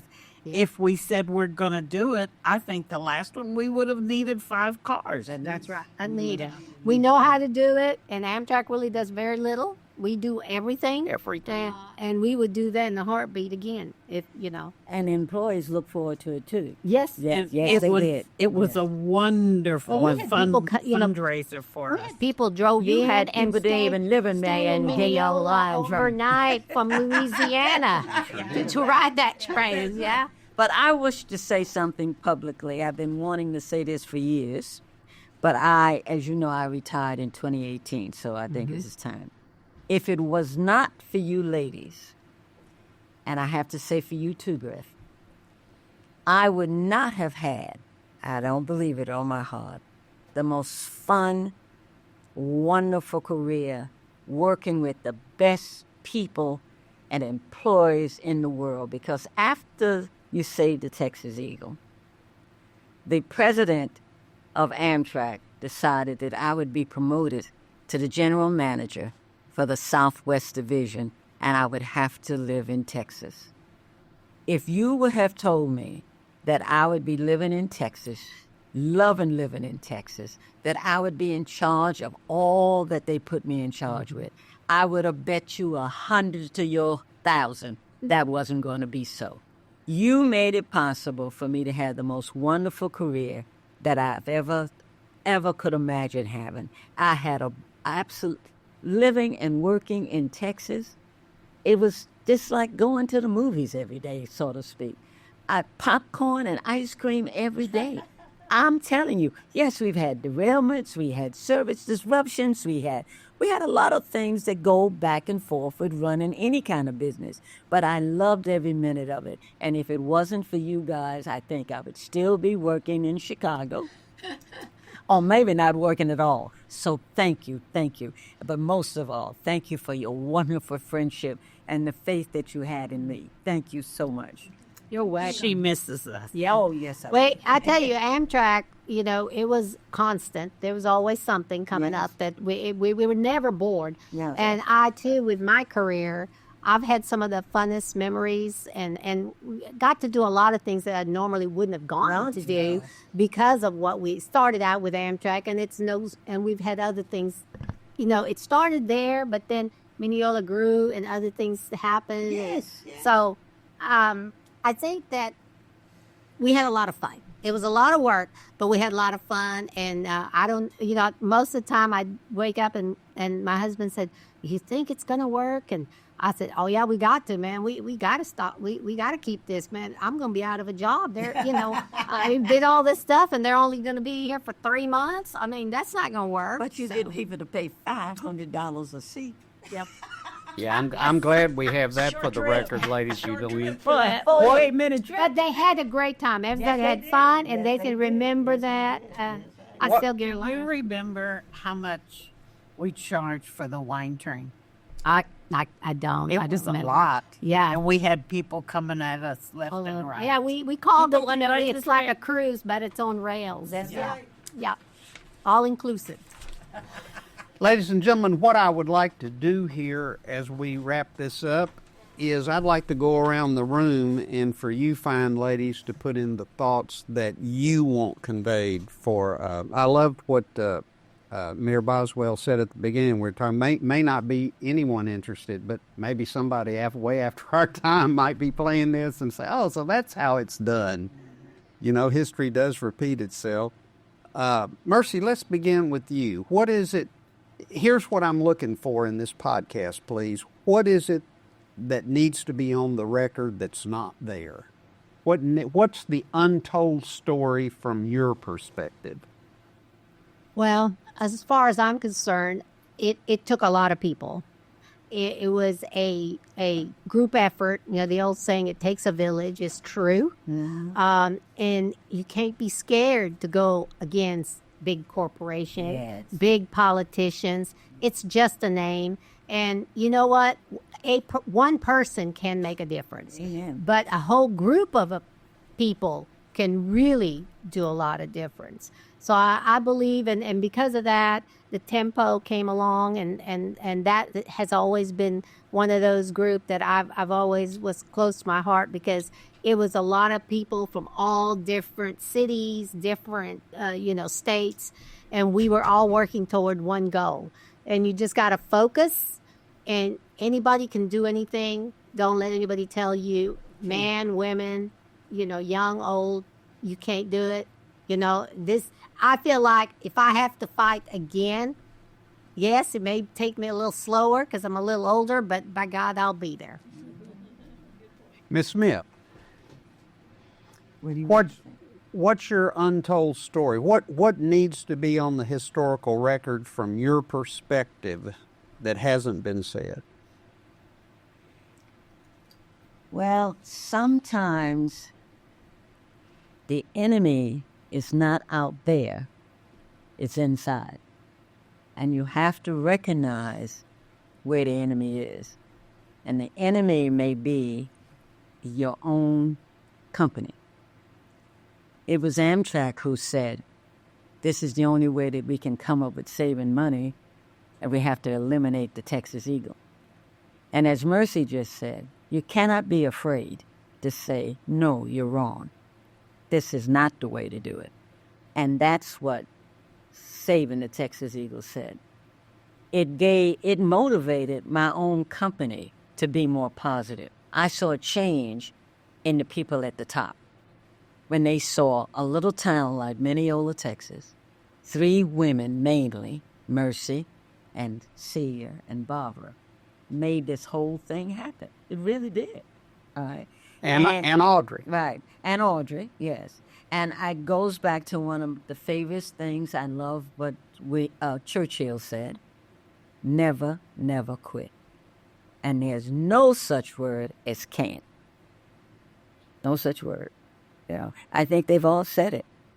They've all said it. And when we sit here, I haven't thought about a lot of this for a while, but as we sit here, Barbara, like you said, the things just keep flooding back in your head. Like she thought she was going to get fired. I thought I was going to get fired because I was not doing what I was instructed to do, you know. And it just so happened that I had a boss like Don Crushine who believed in me and kind of gave me my head. But then he told me when we were at the inauguration, he says, well, I gave you your head, but both our heads was getting ready to roll. So, do you remember retaining my father for some legal advice in the middle of that? Oh, yeah. Oh, yes. Oh, yes. Oh, bless his heart, yes. And all the encouragement that everybody gave. You know, when you really do know when you're doing something right. You do. It's something in your gut and spirit that lets you know this is the right thing to do. And when you are willing to put your head on the chopping block for that, see, I was willing to be fired for that. I knew this was the right thing to do. And I knew what could I give these 3 ladies who were fighting so hard for my job, but to be there and support them. Right. Well, that's all. That's what you can give. And that's just a magnificent thing. And this is what we need today. Not at Amtrak, and it will change. This too will change. Things just keep rotating and come back and repeat themselves. But one day I think rail is going to just bust wide open in the United States of America. Like you said, if we could have it in third world countries, why can't we have it here? Now, I may be in heaven when that happens, but I'll play a role and look down on y'all. But I'm telling you, it's going to happen. You know, it is really going to happen. But this was just something. And thank you so much for doing this, Griff, because... this was your motivation. Well, I did, but I believe so that it was a story that needed to be told. Ladies and gentlemen, I had the humble privilege of being a direct report to Miss Smith for 25 years of my railroad career. And let me go on the public record and say nothing has changed in the hierarchy. When Miss Smith calls in the middle of the night and says, this is what needs to be done, you just start making arrangements. About 1 o'clock in the morning, I dig it. Yes, that's exactly right. So make no mistake. Barbara Musgraves, and I have to throw this in because I want to throw it in. Barbara Musgraves, the matriarch grandmother of the clan and the grandmother of country western superstar Casey Musgraves, who grew up loving to this day the Texas Eagle, and calls you Mama Amtrak. Amtrak, that's right. What's untold that needs to be said? I just think when I go back, this has made me look at things again. Mm-hmm. I want to encourage people to ride the train. I have a almost 5-year-old grandson that lives in Dallas. I want him brought down to me, and we're going to ride the train to Dallas. I just think that I haven't ridden the train for a while. I'm going to get back in the habit. I just want people to, we have it, take advantage of it. I agree. Mm-hmm. Okay. Mayor Boswell. Well, this is something I've said before, and I say it all the time, and I'll continue to say it until, as Joy says, till we're all up in heaven looking down, and that is this. It's not a lesson anybody wants to hear, but it's the big lesson from all of this. If we work together, we can do anything. That's amen. Amen. I wholeheartedly endorse the proof that's in that pudding. Ladies and gentlemen, thank you for your time and for your interest. Thank you for your support of this podcast. The viewing audience, there's no financial support required, not soliciting money here, but thank you for the number of views that we get. And as always, if there are any questions, comments, or concerns, please leave them in the comments section of the podcast. You know how to do all of that. And one of the things about these folks of highest stature, they are easy to find. If you have questions, you don't have to use me as a middleman. They're easy to call up, and I'm sure would be willing to talk. Thank you, Griff, for putting this all together and for inviting us. It's been fun. It's been it's nice going down the memory lane. Yes. Well, this is literally my humble privilege. I've already ended it the way I was going to end it earlier. So I will just say again, thank you to our audience, and if they try to pull your train off, the team is here. Give us a call. Oh. We're the train busters. Come on the way, the Texas Eagle way, through the heart of the nation of travel.